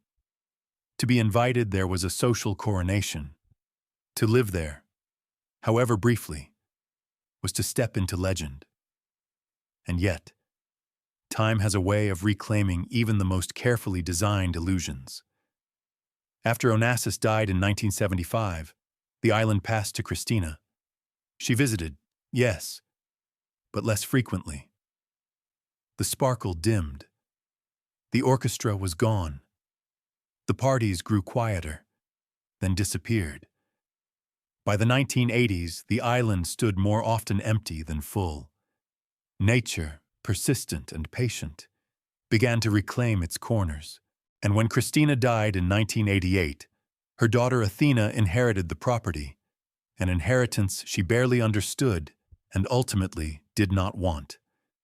In 2013, Athena sold Scorpios to Russian billionaire Dmitry Rybolovlev. The sale made headlines, not only for its price, but for its symbolism.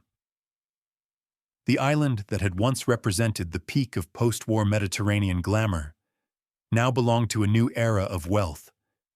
For some, it felt like the closing of a chapter. The Onassis dream had finally faded, its last physical anchor released.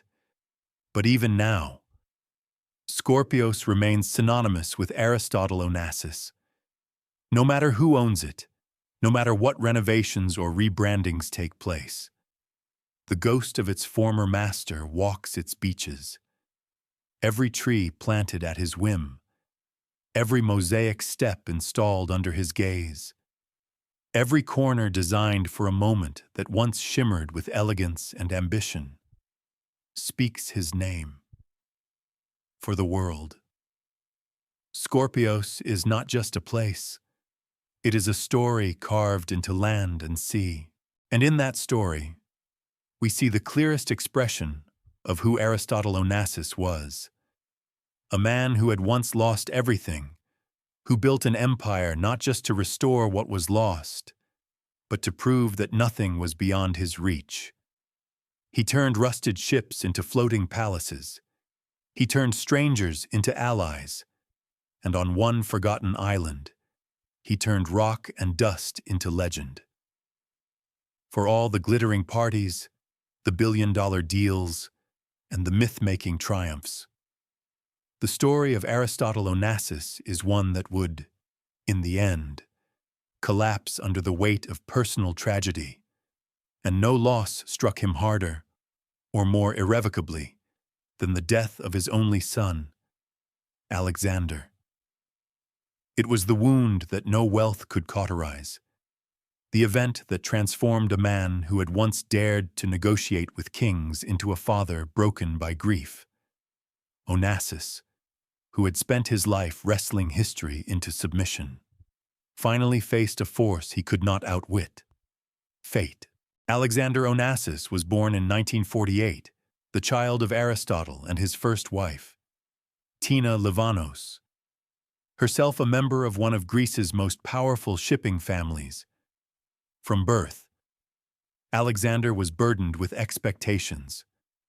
Aristotle envisioned him not just as an heir, but as a mirror of himself, a younger version who would carry forward the empire with equal cunning and ambition. But from the start, father and son were very different men.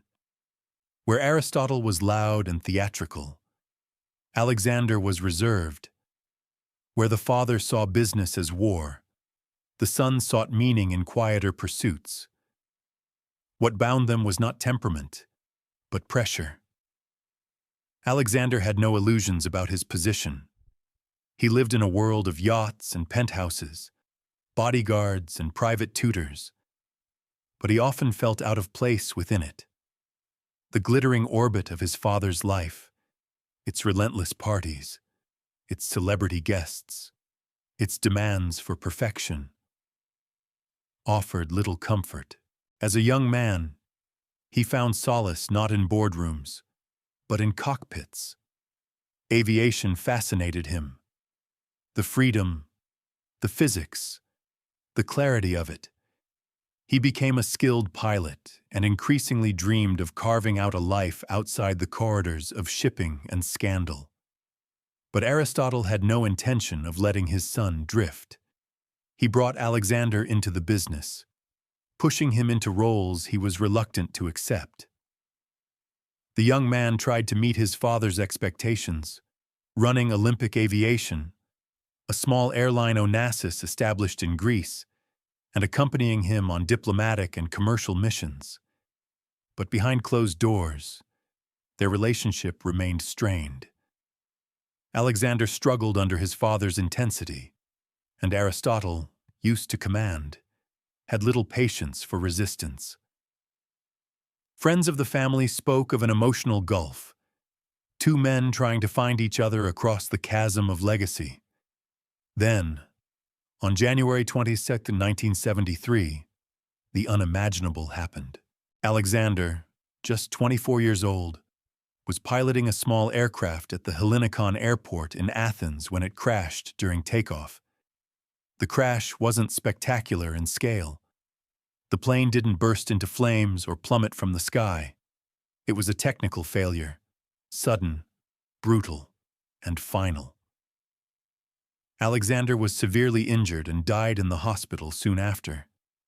The news stunned Greece.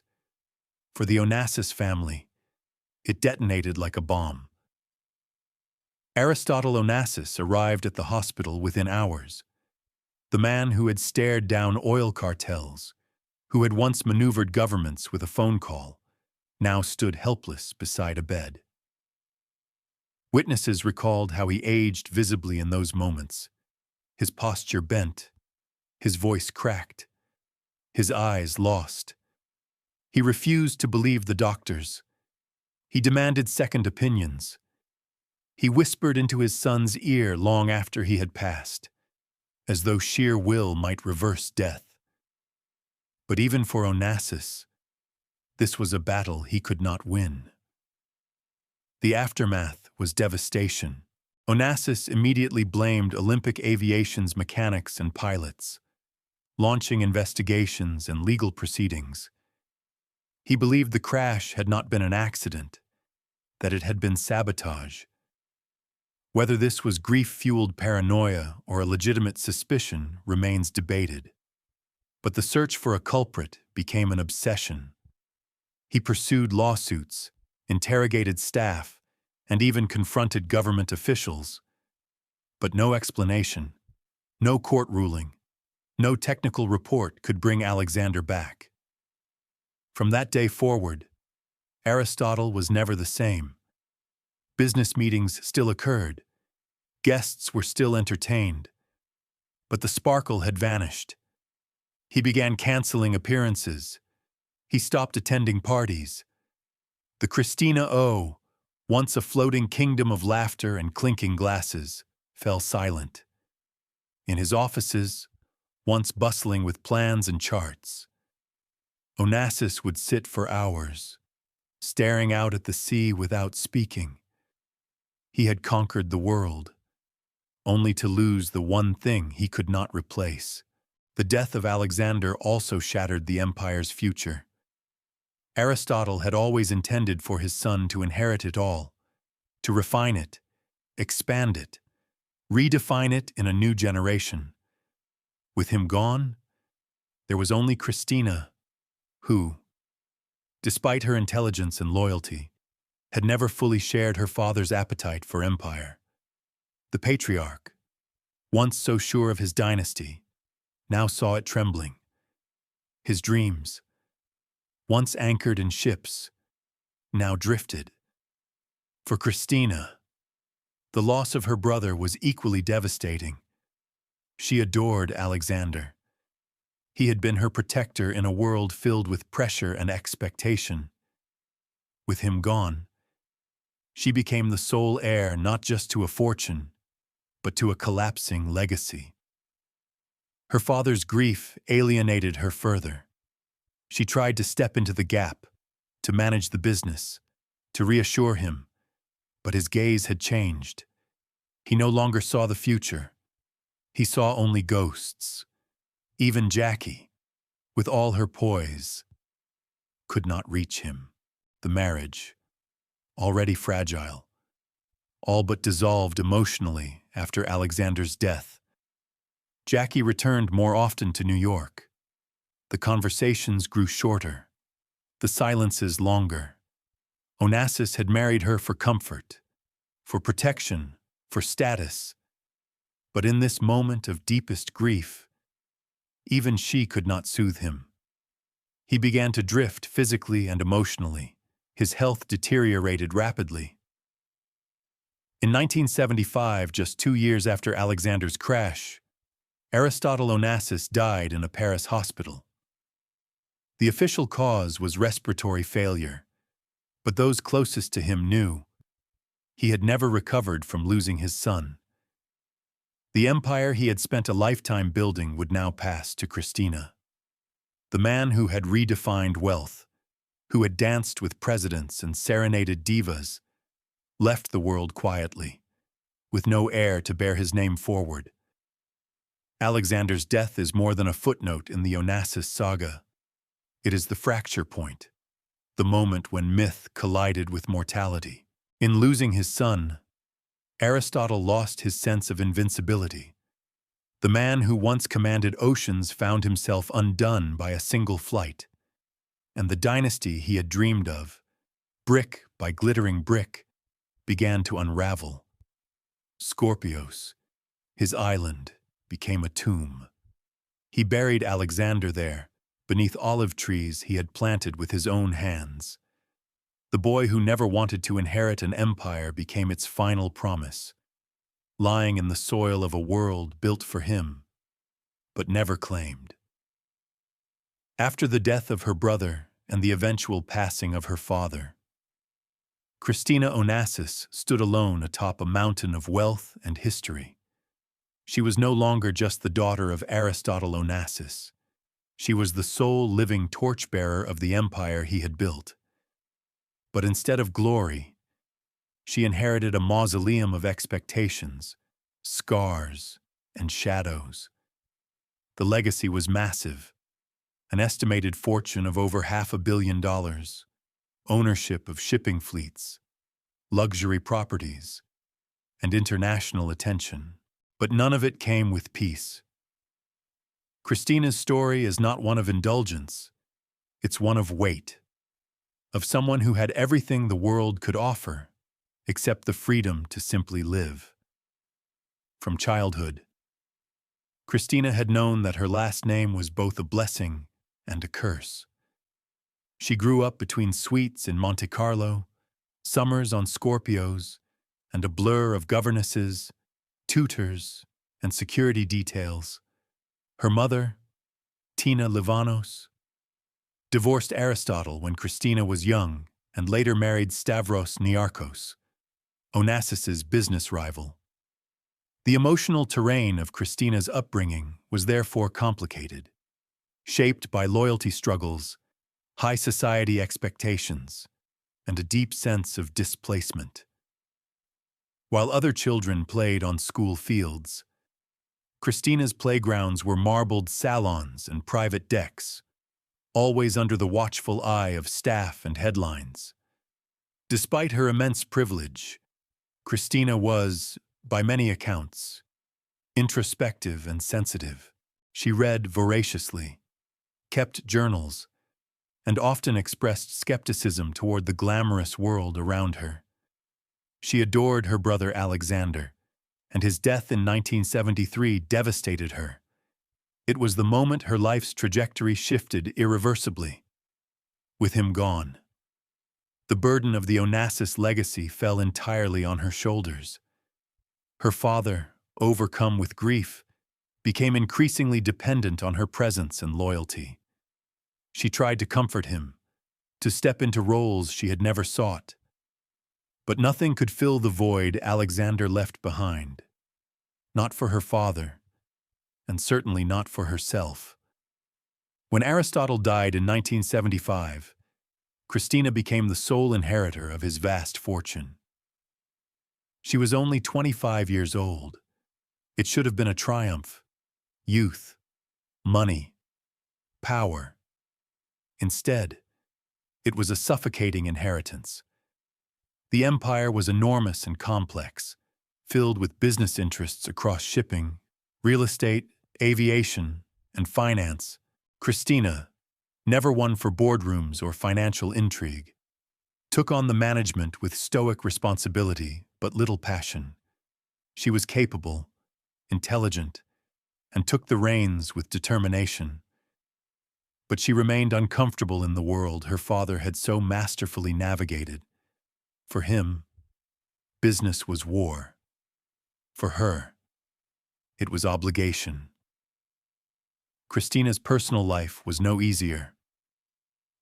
Over the course of her adulthood, she married 4 times. Her first marriage, to American investment banker Joseph Bolker, was annulled after less than a year.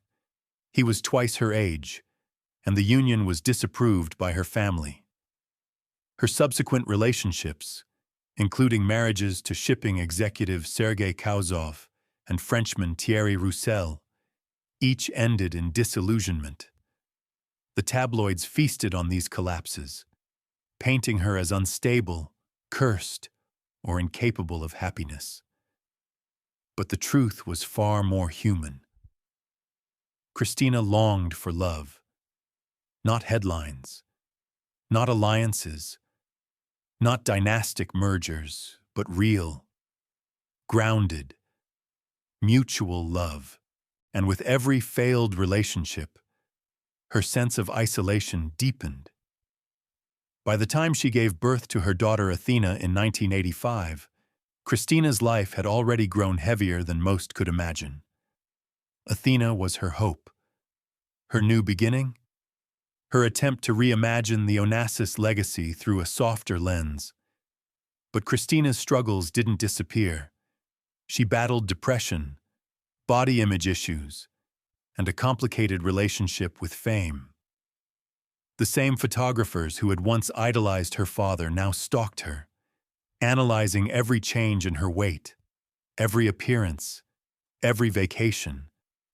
Her movements were catalogued, her silences misinterpreted, her sorrows turned into spectacle.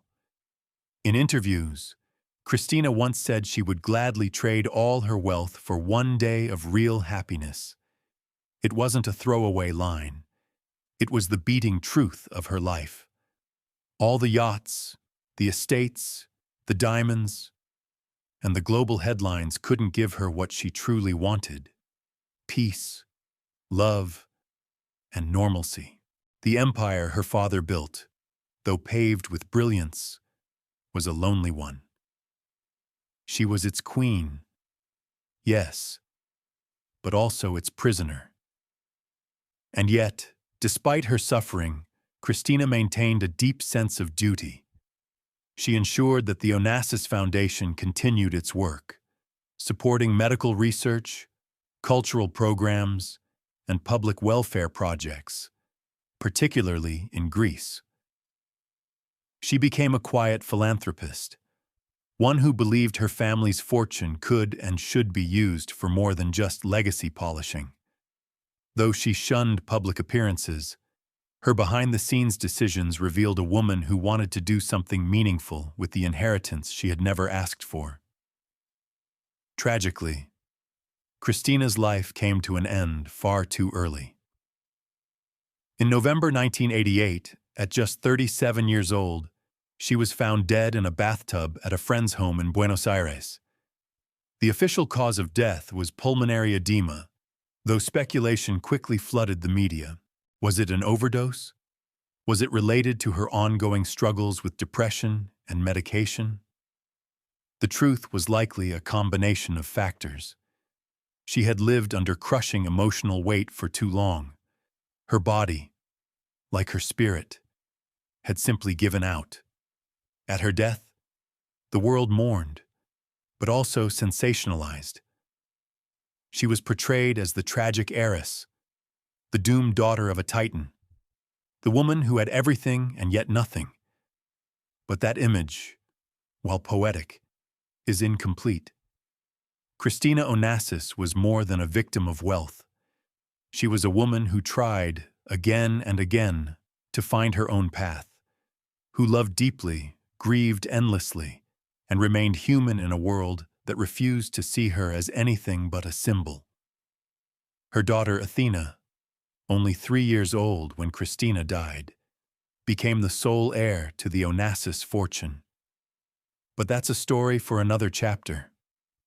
What remains clear is that Christina's life, for all its tragedy, offers a rare glimpse into the paradox of inherited power. The world envied her for what she possessed. Few envied her for what she endured. In the final analysis, Christina Onassis was a woman who lived not in the shadow of her father, but in the shadow of a dream too large for any one person to carry. And though she fell, she carried it further than anyone expected. When Christina Onassis died in 1988, the world turned its gaze to a toddler. Athena Onassis, her only child, just 3 years old, became the sole heir to the legendary Onassis fortune. In an instant, she inherited not only a sprawling empire of ships, properties, and investments, but also the mythic burden that had destroyed nearly everyone before her. She was the granddaughter of Aristotle Onassis, the man who rose from refugee to titan, and the daughter of Christina, who had borne that legacy with grace and pain. Now, all that remained of the dynasty was a little girl too young to spell her own last name, and far too young to understand the ghosts that would now accompany her every step. Athena was born in 1985 in Paris, the child of Christina and her fourth husband, Thierry Roussel, a French businessman. The marriage was strained from the start, plagued by infidelity and distrust. Christina had discovered that Roussel was continuing a relationship with another woman even during their marriage. Despite the betrayal, she clung to the hope that her daughter would anchor a future less turbulent than her own. She poured her energy into Athena, determined to shield her from the circus of fame and the poison of dynastic expectation. But Christina's death shattered that shield. Following her mother's passing, Athena was placed under the custody of her father, with her massive inheritance held in trust by a board of Swiss guardians. From that moment on, she became both a mystery and an obsession to the press. Dubbed the richest little girl in the world, Athena was hounded by paparazzi before she even entered primary school. But while cameras attempted to track her every move, her guardians and family worked hard to keep her life private. She was raised mostly in Switzerland and later in Belgium, far from the spotlight of New York or the glamour of Scorpios. Her father, controversial in the eyes of many, controlled her upbringing, and for a time, her narrative. Athena's early years were shaped not by yachts or palaces, but by quiet, structured routines. She was educated in international schools, studied languages, and kept away from the media. But even in that carefully managed silence, the expectations loomed. What would she become? Would she revive the Onassis Empire? Would she embrace her Greek heritage? Or would she, like her mother before her, struggle beneath the weight of a name too famous to escape? What few anticipated was that Athena would reject the spotlight altogether. While others might have used such a fortune to become a celebrity, a mogul, or a global socialite, Athena chose a different path. She ran toward the horses. Like her grandmother Jackie, Athena developed a deep love for equestrian sport. Horses became her passion, her discipline, and her refuge. She didn't just ride for leisure. She trained seriously, competed internationally, and built a life centered around stables and circuits, not society pages. In the equestrian world, she wasn't just an heiress, she was a competitor. She earned her own trophies, suffered her own injuries, and worked under strict coaches. The arena became the only place where her last name didn't define her. In 2005, at the age of 20, she married Álvaro de Miranda Neto, a Brazilian Olympic show jumper. Their relationship had begun years earlier on the equestrian circuit, and for a time, it seemed Athena had found a partner who shared her passion and lifestyle. Their wedding in São Paulo was lavish and closely watched by the media, but beneath the surface, there were fractures, cultural differences, age disparity, and reported tensions around finances eventually eroded the relationship. The marriage ended in divorce in 2016, sparking a bitter legal battle that once again placed Athena under the scrutiny she had spent decades avoiding. Throughout it all, she remained remarkably private. She gave no interviews. She refused to engage with the press. Even as journalists speculated about her net worth, estimated to still be in the hundreds of millions, she remained focused on her horses, her routines, her privacy. The Onassis shipping empire was now managed by professionals. The legendary Christina O yacht, once a floating stage of her grandfather's glory, had been sold. The family's island, Skorpios, no longer belonged to her. In 2013, she sold it to Russian billionaire Dmitry Rybolovlev, a move that stirred intense reaction in Greece and abroad. To some, the sale marked the end of an era, the final severing of Athena from her grandfather's kingdom. Critics saw it as a betrayal of heritage, a rejection of legacy. But for Athena, the decision may have been a quiet act of self-preservation. Scorpios was not a childhood memory for her. It was a mausoleum, a place where her mother's pain lingered in every shadow. A monument to lives lost too soon. By letting it go, she was not just selling real estate. She was freeing herself from a narrative she never chose to inherit. Today, Athena Onassis lives mostly in anonymity. She still competes in equestrian events under the name Athena Onassis de Miranda, but she remains elusive, more myth than presence. She is one of the wealthiest women in Europe, yet she owns no palaces, throws no lavish parties, and rarely makes headlines. She has turned her back on the empire her grandfather built with steel and oil, and chosen instead a quieter life, defined by discipline, animals, and a stubborn insistence on her own identity. The story of Athena is the final chapter, at least for now, of the Onassis saga. From Smyrna to Buenos Aires, from Scorpios to Fifth Avenue, from yachts to funeral processions, the family arc reads like a Greek tragedy writ across the 20th century. Athena, the last heir, has done what her ancestors could not. She has survived without spectacle. And perhaps that, more than any billion-dollar deal or marriage into power, is the true triumph. In rejecting the myth, she has preserved her sanity. In choosing a life of routine over opulence, she has quietly honored the suffering that came before her.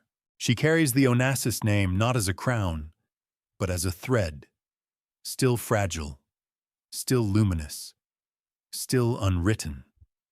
Aristotle Onassis wasn't just a tycoon. He was a technician of power, a man who didn't merely play the game of global commerce. He rewrote its rules. His empire of ships, oil, and intrigue was forged not through inheritance, tradition, or diplomacy, but through a relentless instinct for leverage. While others built their fortunes by following established paths, Onassis stalked the margins, spotting loopholes, exploiting regulatory blind spots, and always staying just one step ahead. To understand how he amassed one of the greatest private fortunes of the 20th century, one must look not only at what he owned, but how he thought.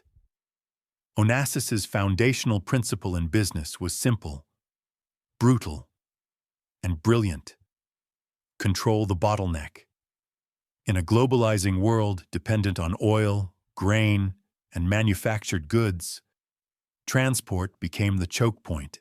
Onassis realized that whoever controlled how things moved controlled the entire chain. While oil companies and industrialists focused on extraction and refinement, he zeroed in on the ocean routes that carried these products across the globe.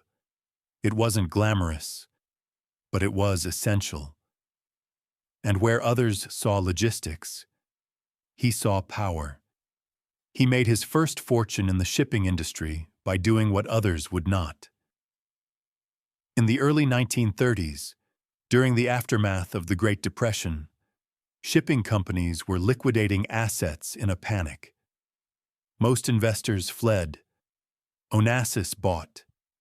He scooped up aging freighters at bargain prices and ran them on lean crews and minimal maintenance. The strategy wasn't about prestige.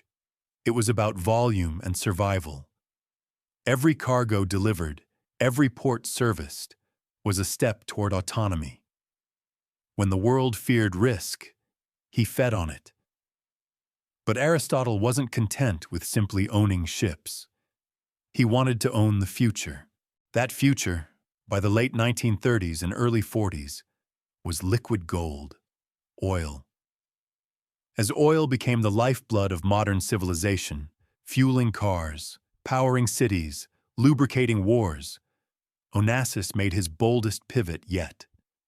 He began investing in tankers, commissioning vessels larger and more cost-effective than industry standards. The economies of scale were staggering. Bigger ships meant fewer trips, lower costs per barrel, and higher margins. While others hesitated, he gambled and won. Perhaps his most infamous tactic was pioneering the use of flags of convenience. At the time, shipping regulations in countries like the United States, Britain, and Greece were strict, expensive, and bureaucratic. Labor laws were tight. Tax burdens were high. Onassis saw opportunity where others saw red tape. He registered his fleet in Panama and later Liberia, nations with virtually no maritime regulation. Critics called it unethical. Onassis called it practical. His ships sailed free of regulation, paying minimal taxes, employing cheaper international labor, and bypassing the political entanglements that hampered his competitors. Soon, other magnates followed suit, grudgingly acknowledging that Onassis had, once again, changed the rules. But it wasn't just shipping tricks and tax strategies. Onassis operated like a geopolitical player. In the 1950s, he made a stunning move, negotiating directly with Saudi Arabia to secure exclusive rights to transport their oil.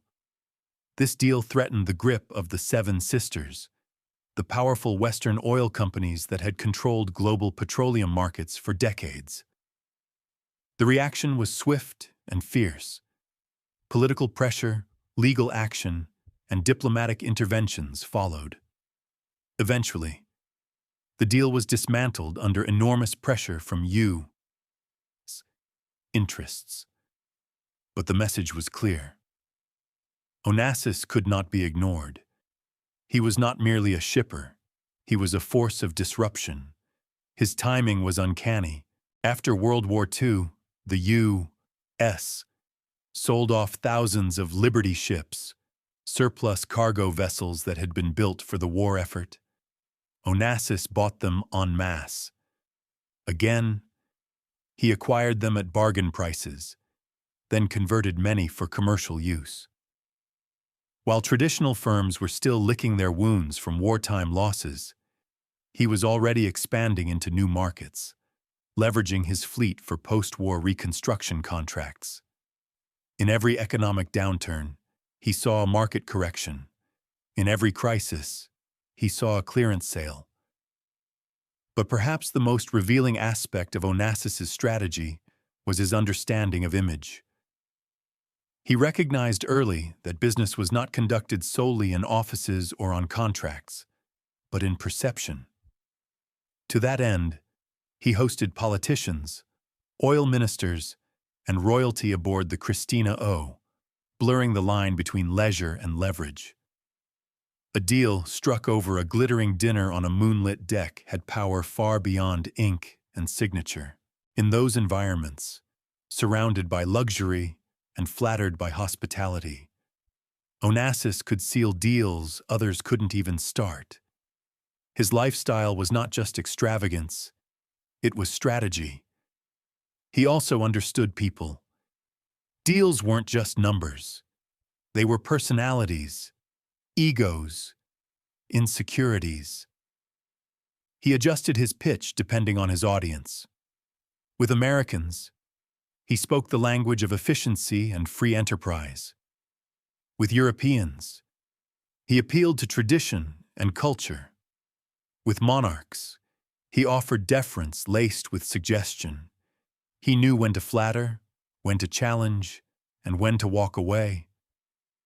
That emotional intelligence, often overlooked in boardroom analyses, was his true secret weapon.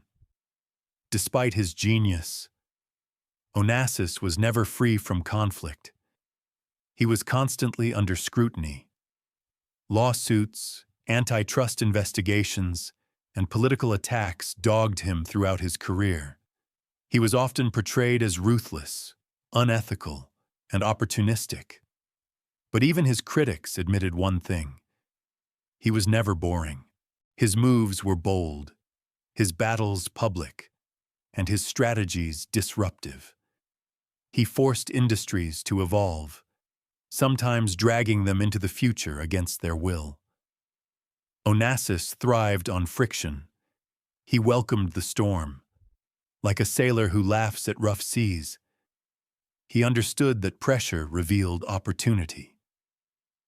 In a world where businessmen often sought consensus and comfort, he chased conflict and turned it into advantage. His was not a quiet kind of success. It roared. By the time of his death, Aristotle Onassis had left behind more than tankers and islands. He left behind a new template for power, one that merged economic shrewdness with theatrical flair, political savvy with personal charisma. His business strategies are now studied not just as financial maneuvering, but as psychological warfare. In the end, what made him great was not his access to resources. It was his refusal to think like anyone else. While others asked what was allowed, Onassis asked what was possible, and then he went further. In every epic, the hero is only as memorable as his rivals. For Aristotle Onassis, that rival was Stavros Niarchos, a man whose wealth matched his own, whose ambitions were just as towering, and whose connections cut just as deep. Their feud was not a mere corporate competition. It was personal, generational, a duel that spanned continents, marriages, boardrooms, and family trees. Onassis and Niarchos were twin titans of the sea, both Greek, both shipping magnates, both born with sharp minds and insatiable appetites for power. But while Onassis was flamboyant, performative, and audacious, Niarchos was colder, more aristocratic, and calculating. If Onassis was a showman, Niarchos was a tactician. Their clash was inevitable. They shared more than industry. They shared bloodlines. Onassis had married Athena Livanos, daughter of another powerful Greek shipping baron. After their divorce, Athena married Niarchos, entangling the two men in an uncomfortably intimate triangle. This wasn't just about boardroom dominance anymore. It was about family, inheritance, reputation. At cocktail parties in Paris or Monte Carlo, they could not ignore each other. Their children became reluctant pawns. Their names were spoken in tandem, like mythic adversaries destined to circle each other forever. The shipping world, particularly in post-war Europe, was small, elite, and vicious. Contracts were won over dinner. Prices were slashed to spite rivals, and no one slashed like Onassis and Niarchos. They competed to build the largest supertankers, to undercut each other in negotiations, and to dazzle the same high society audiences. When Onassis purchased Skorpios and transformed it into a paradise, Niarchos responded by cultivating his own properties in the Aegean, equally opulent but less public. Where Onassis threw parties with Maria Callas and Jackie Kennedy, Niarchos countered with European royalty and discreet political connections. It wasn't just business, it was psychological warfare. Niarchos's fleet mirrored Onassis's in size and reach, but he played the game differently. He avoided the public spectacle, opting instead for influence behind closed doors. He maintained closer ties with European institutions, often moving more silently through the power corridors. He lacked Onassis's hunger for attention, but not his taste for victory. Their deals crisscrossed global trade routes, from oil in the Persian Gulf to grain in Argentina. If Onassis moved first, Niarchos countered. If Niarchos made a bold acquisition, Onassis escalated. They lived in a constant state of checkmate, neither ever conceding. But rivals weren't the only figures in Onassis's orbit. He was surrounded by a constellation of powerful allies and uneasy friends, politicians, royals, moguls, celebrities, each offering opportunity and danger. Winston Churchill, for example, became a close associate, visiting Onassis aboard the Christina O multiple times. Their relationship, though genuine, also served as currency. A photo of Onassis pouring Churchill a drink was worth more than any PR campaign. To host a former prime minister was not just prestige, it was proof of arrival. He extended this charm to monarchs and ministers. In Saudi Arabia, he negotiated directly with royal family members. In France, he entertained ministers. In Greece, he navigated shifting political alliances. To some, he was a benefactor. To others, a threat. But always, he remained indispensable. His friends often needed him as much as he needed them, a dynamic he carefully managed. His relationship with Maria Callas was part passion, part alliance. With her, he opened doors to the elite cultural circles of Europe. She introduced him to art collectors, intellectuals, and patrons who may never have spoken to a mere shipping magnate. In return, he offered her a world of opulence, protection, and heartbreak. Their love was intense but strategic, a tango of emotion and image. Even his marriage to Jackie Kennedy was, in part, a social maneuver. While there was real affection and shared experience, the union also secured Onassis a place in the American narrative, embedding him in a legacy far beyond his own. With Jackie came access to the political elite of the United States, an elevation in circles where old money and political royalty held sway. He could now sit at a dinner table where Kennedys once grieved and claim a seat few foreign-born tycoons ever dreamed of occupying. But not all friendships stayed warm. In the late 1960s and early 70s, Onassis's relationship with the U.S. government soured. His attempt to bypass the oil majors through direct dealings with Saudi Arabia was viewed as a threat. The Nixon administration, under pressure from American oil companies, launched antitrust investigations against him. He fought legal battles, hired the best lawyers, and dodged convictions. But the warning was clear. He was playing in dangerous territory. And yet, he kept playing. He maintained friendships even with those he suspected might betray him. He understood that in the upper echelons of power, loyalty was always conditional. His dinner parties were chessboards. Every invitation was a move, every compliment, a calculated gesture. He cultivated intimacy not out of sentiment, but out of strategy. Even when he smiled, he watched. That calculated watchfulness extended to his own family. After Alexander's death, he was more suspicious than ever. He suspected sabotage. He alienated former allies. Even within his business empire, he trusted few. Christina was often at odds with the men who had served her father. Old advisors resented her youth. She mistrusted their loyalty. The Onassis circle, once so tight and glittering, began to fray. As Onassis aged, Niarchos loomed ever larger in contrast. He, too, had suffered loss. Tina, Christina's mother, died under mysterious circumstances while married to Niarchos. Though ruled accidental, whispers of foul play circulated for years.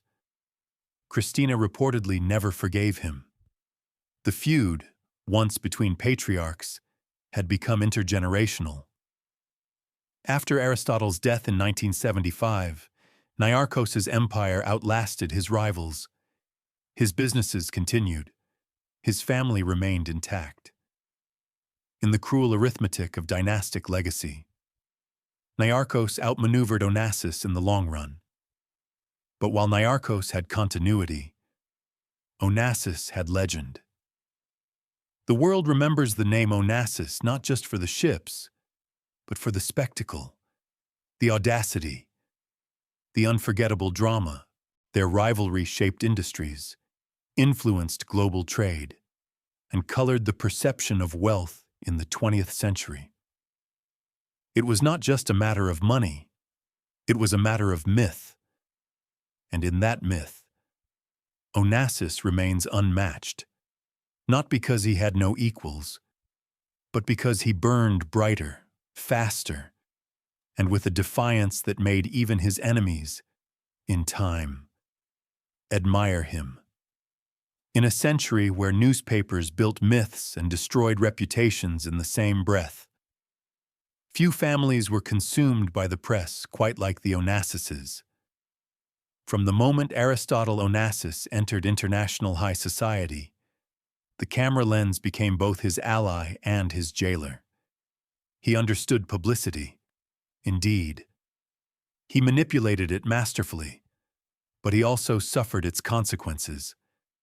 Every love affair, every deal, every death in the family became fodder for public consumption, and for his children, and especially for Jackie Kennedy Onassis. The media's fascination would grow even more ruthless. What started as admiration evolved into obsession. The press didn't just document the Onassis dynasty, They helped define it. For Aristotle, the press was a tool. Early in his career, he had cultivated journalists just as skillfully as he had courted diplomats and businessmen.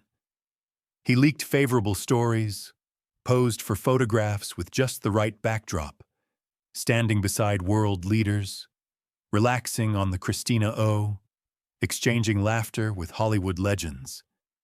He understood that in the age of spectacle, image was currency.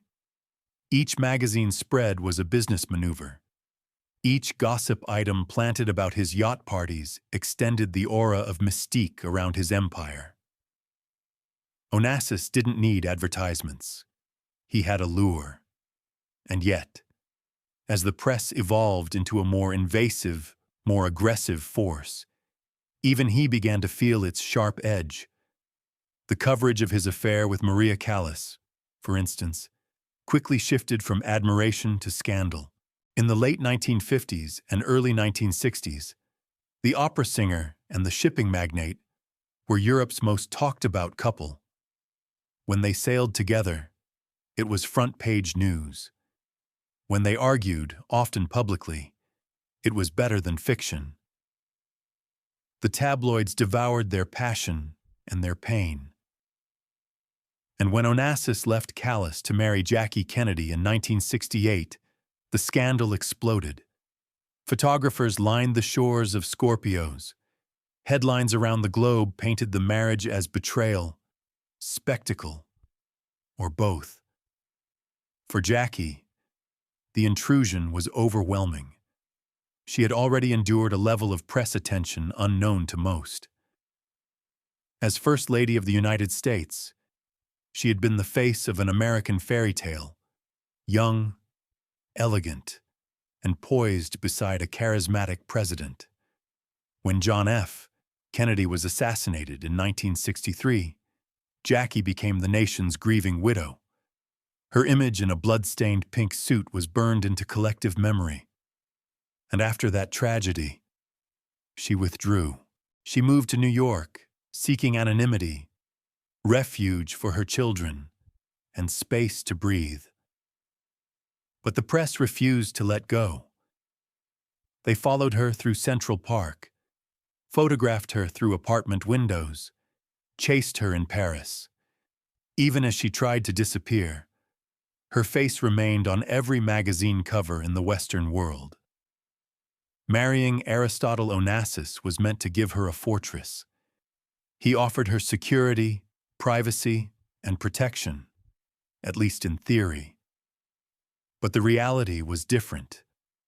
Their wedding, held in secret on Scorpios, quickly became one of the most controversial events of the decade. Americans saw it as betrayal. Critics argued she had traded dignity for decadence. Some even questioned her patriotism. The widow of Camelot now wore couture on the deck of a billionaire's yacht. It was too much, too fast. Overnight.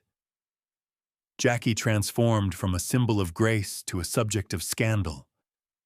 Paparazzi, especially in Europe, became more aggressive. They followed her everywhere.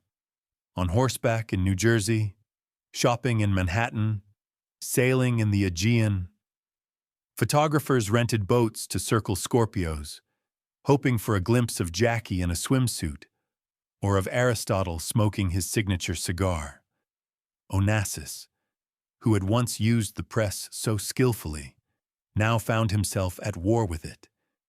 He hired security, sued publications, and attempted to block the release of invasive photographs. But the tide had turned. The press no longer needed his cooperation. They fed on his silence. Christina Onassis faced an even crueler relationship with the media. From adolescence, she was framed as the troubled heiress. Tabloids obsessed over her weight, her failed marriages, her emotional struggles. Headlines were merciless. They referred to her as the lonely billionairess, mocking her attempts to find love and stability. When she tried to live quietly, they accused her of hiding. When she appeared in public, they ridiculed her appearance. Every misstep was exaggerated, every heartbreak magnified. For someone already battling mental health issues, the glare of the press only deepened the wounds. It was during this era that Christina's life began to mirror the tragic tales the press had written for her. She once said that she wished she could trade her fortune for a single day of peace. She meant it. The media had turned her wealth into a prison. Even in her efforts to be philanthropic, to manage the family businesses, or to raise her daughter with normalcy, she was followed.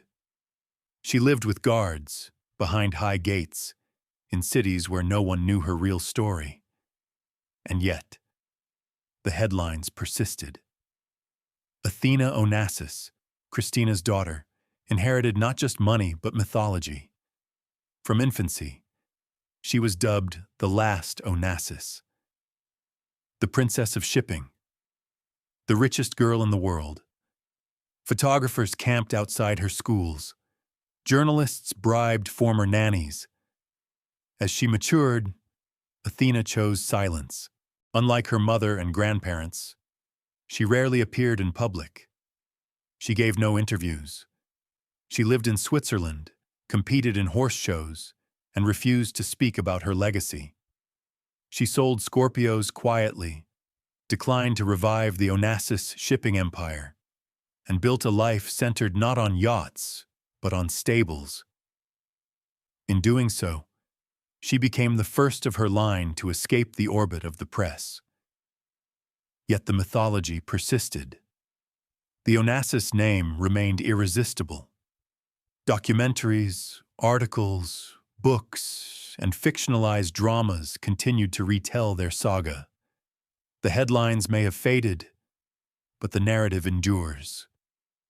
Because the story of the Onassis family wasn't just one of wealth, it was one of transformation, of a man who built an empire from the ashes of war, of a woman who embodied both royalty and exile, of a daughter who longed for freedom, and of a granddaughter who chose survival. The media helped shape that story, sometimes with reverence, often with cruelty, always with fascination. In the end, the press did not destroy the Onassises, but it never let them live freely either. Their lives were lived on pages and in pictures, framed by captions they didn't write, trapped inside a story they could never fully control.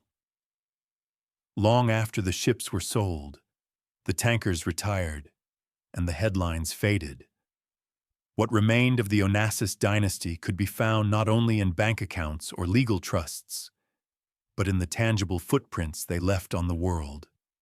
Villas carved into coastal cliffs, salons adorned with art from lost centuries, private islands sculpted into mythic paradises. These were the monuments to a family who had turned wealth into spectacle, and spectacle into legacy. If Aristotle Onassis forged an empire on steel and strategy, he cemented it in architecture and art. If Jackie Kennedy Onassis shaped a cultural era with her poise and style, she etched it into interiors and landscapes, the homes, the yachts, the curated spaces. They were never mere residences. They were declarations of self. Skorpios, the island, remains perhaps the clearest expression of Aristotle's identity. Purchased when it was little more than scrubland, it became his private Olympus. He imported trees, sand, marble, and even silence. Villas sprang up like temples. Gardens bloomed where rock once ruled.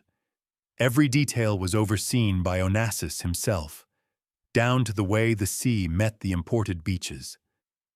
The architecture was not just Mediterranean chic, it was intentional theater. It balanced opulence with isolation. It welcomed the powerful while protecting its master, more than a summer retreat. Scorpios became a physical extension of his myth, a man who conquered not just commerce, but nature itself. The interiors of the island's villas, too, spoke volumes. Rare woods from South America, tapestries from Europe, bronze sculptures sourced from forgotten estates, all placed with strategic precision. Onassis understood the visual language of power. Rooms were not decorated for comfort alone. They were designed to awe. To enter was to step into a curated dream, one part classical Greece, one part post-war extravagance, all parts Onassis. Yet amid the grandeur, the design whispered something more vulnerable, the need to control beauty, to protect intimacy, to shield one's soul behind hand-carved doors. Then there was the Christina O, his floating masterpiece. Once a Canadian warship, she was transformed by Aristotle into the most storied private yacht of the 20th century. The conversion alone was revolutionary. War decks became mosaic dance floors. Torpedo rooms became wine cellars. The pool, famously adorned with a mythological mosaic, could convert into a ballroom at the touch of a button. Every inch was luxury reimagined. Mahogany libraries, gold-plated bathroom fixtures, onyx bathtubs. The yacht was more than a venue. It was a mobile palace, a stage on which diplomacy, seduction, and history played out night after night. The Christina O was decorated not only for beauty, but for narrative. Portraits of figures Aristotle admired, Churchill, Greek philosophers, classical gods, hung on walls designed to evoke legacy. It was a carefully constructed museum of wealth and memory. To be a guest aboard was to be momentarily adopted into a myth. Even decades later, the yacht remains iconic.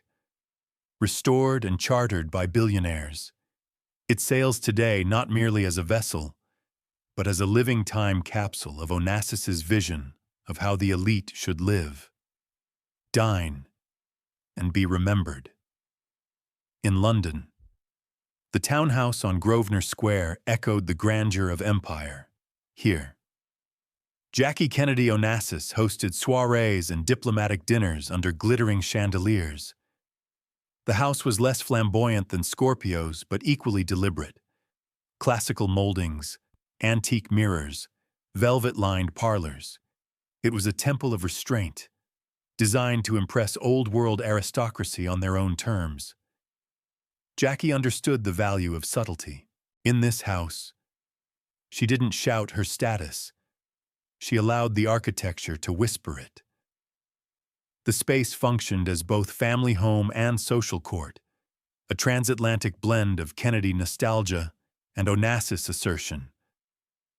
But it was Fifth Avenue in New York that offered the truest window into Jackie's interior world. The apartment overlooking Central Park was not about performance. It was about preservation. Here, she curated peace, earth tones, worn books, personal photographs, and art chosen for meaning rather than monetary value. This was not a fortress. It was a sanctuary. Her tastes, refined, intellectual, deeply personal, shaped the space into one of the city's quietest icons. In a building once known for old money, Jackie gave new meaning to elegance, restraint with story, beauty with memory. Redgate Farm and Martha's Vineyard became her final refuge, purchased with Onassis wealth but designed entirely on her terms. The sprawling estate embodied New England's simplicity elevated by French-inspired grace.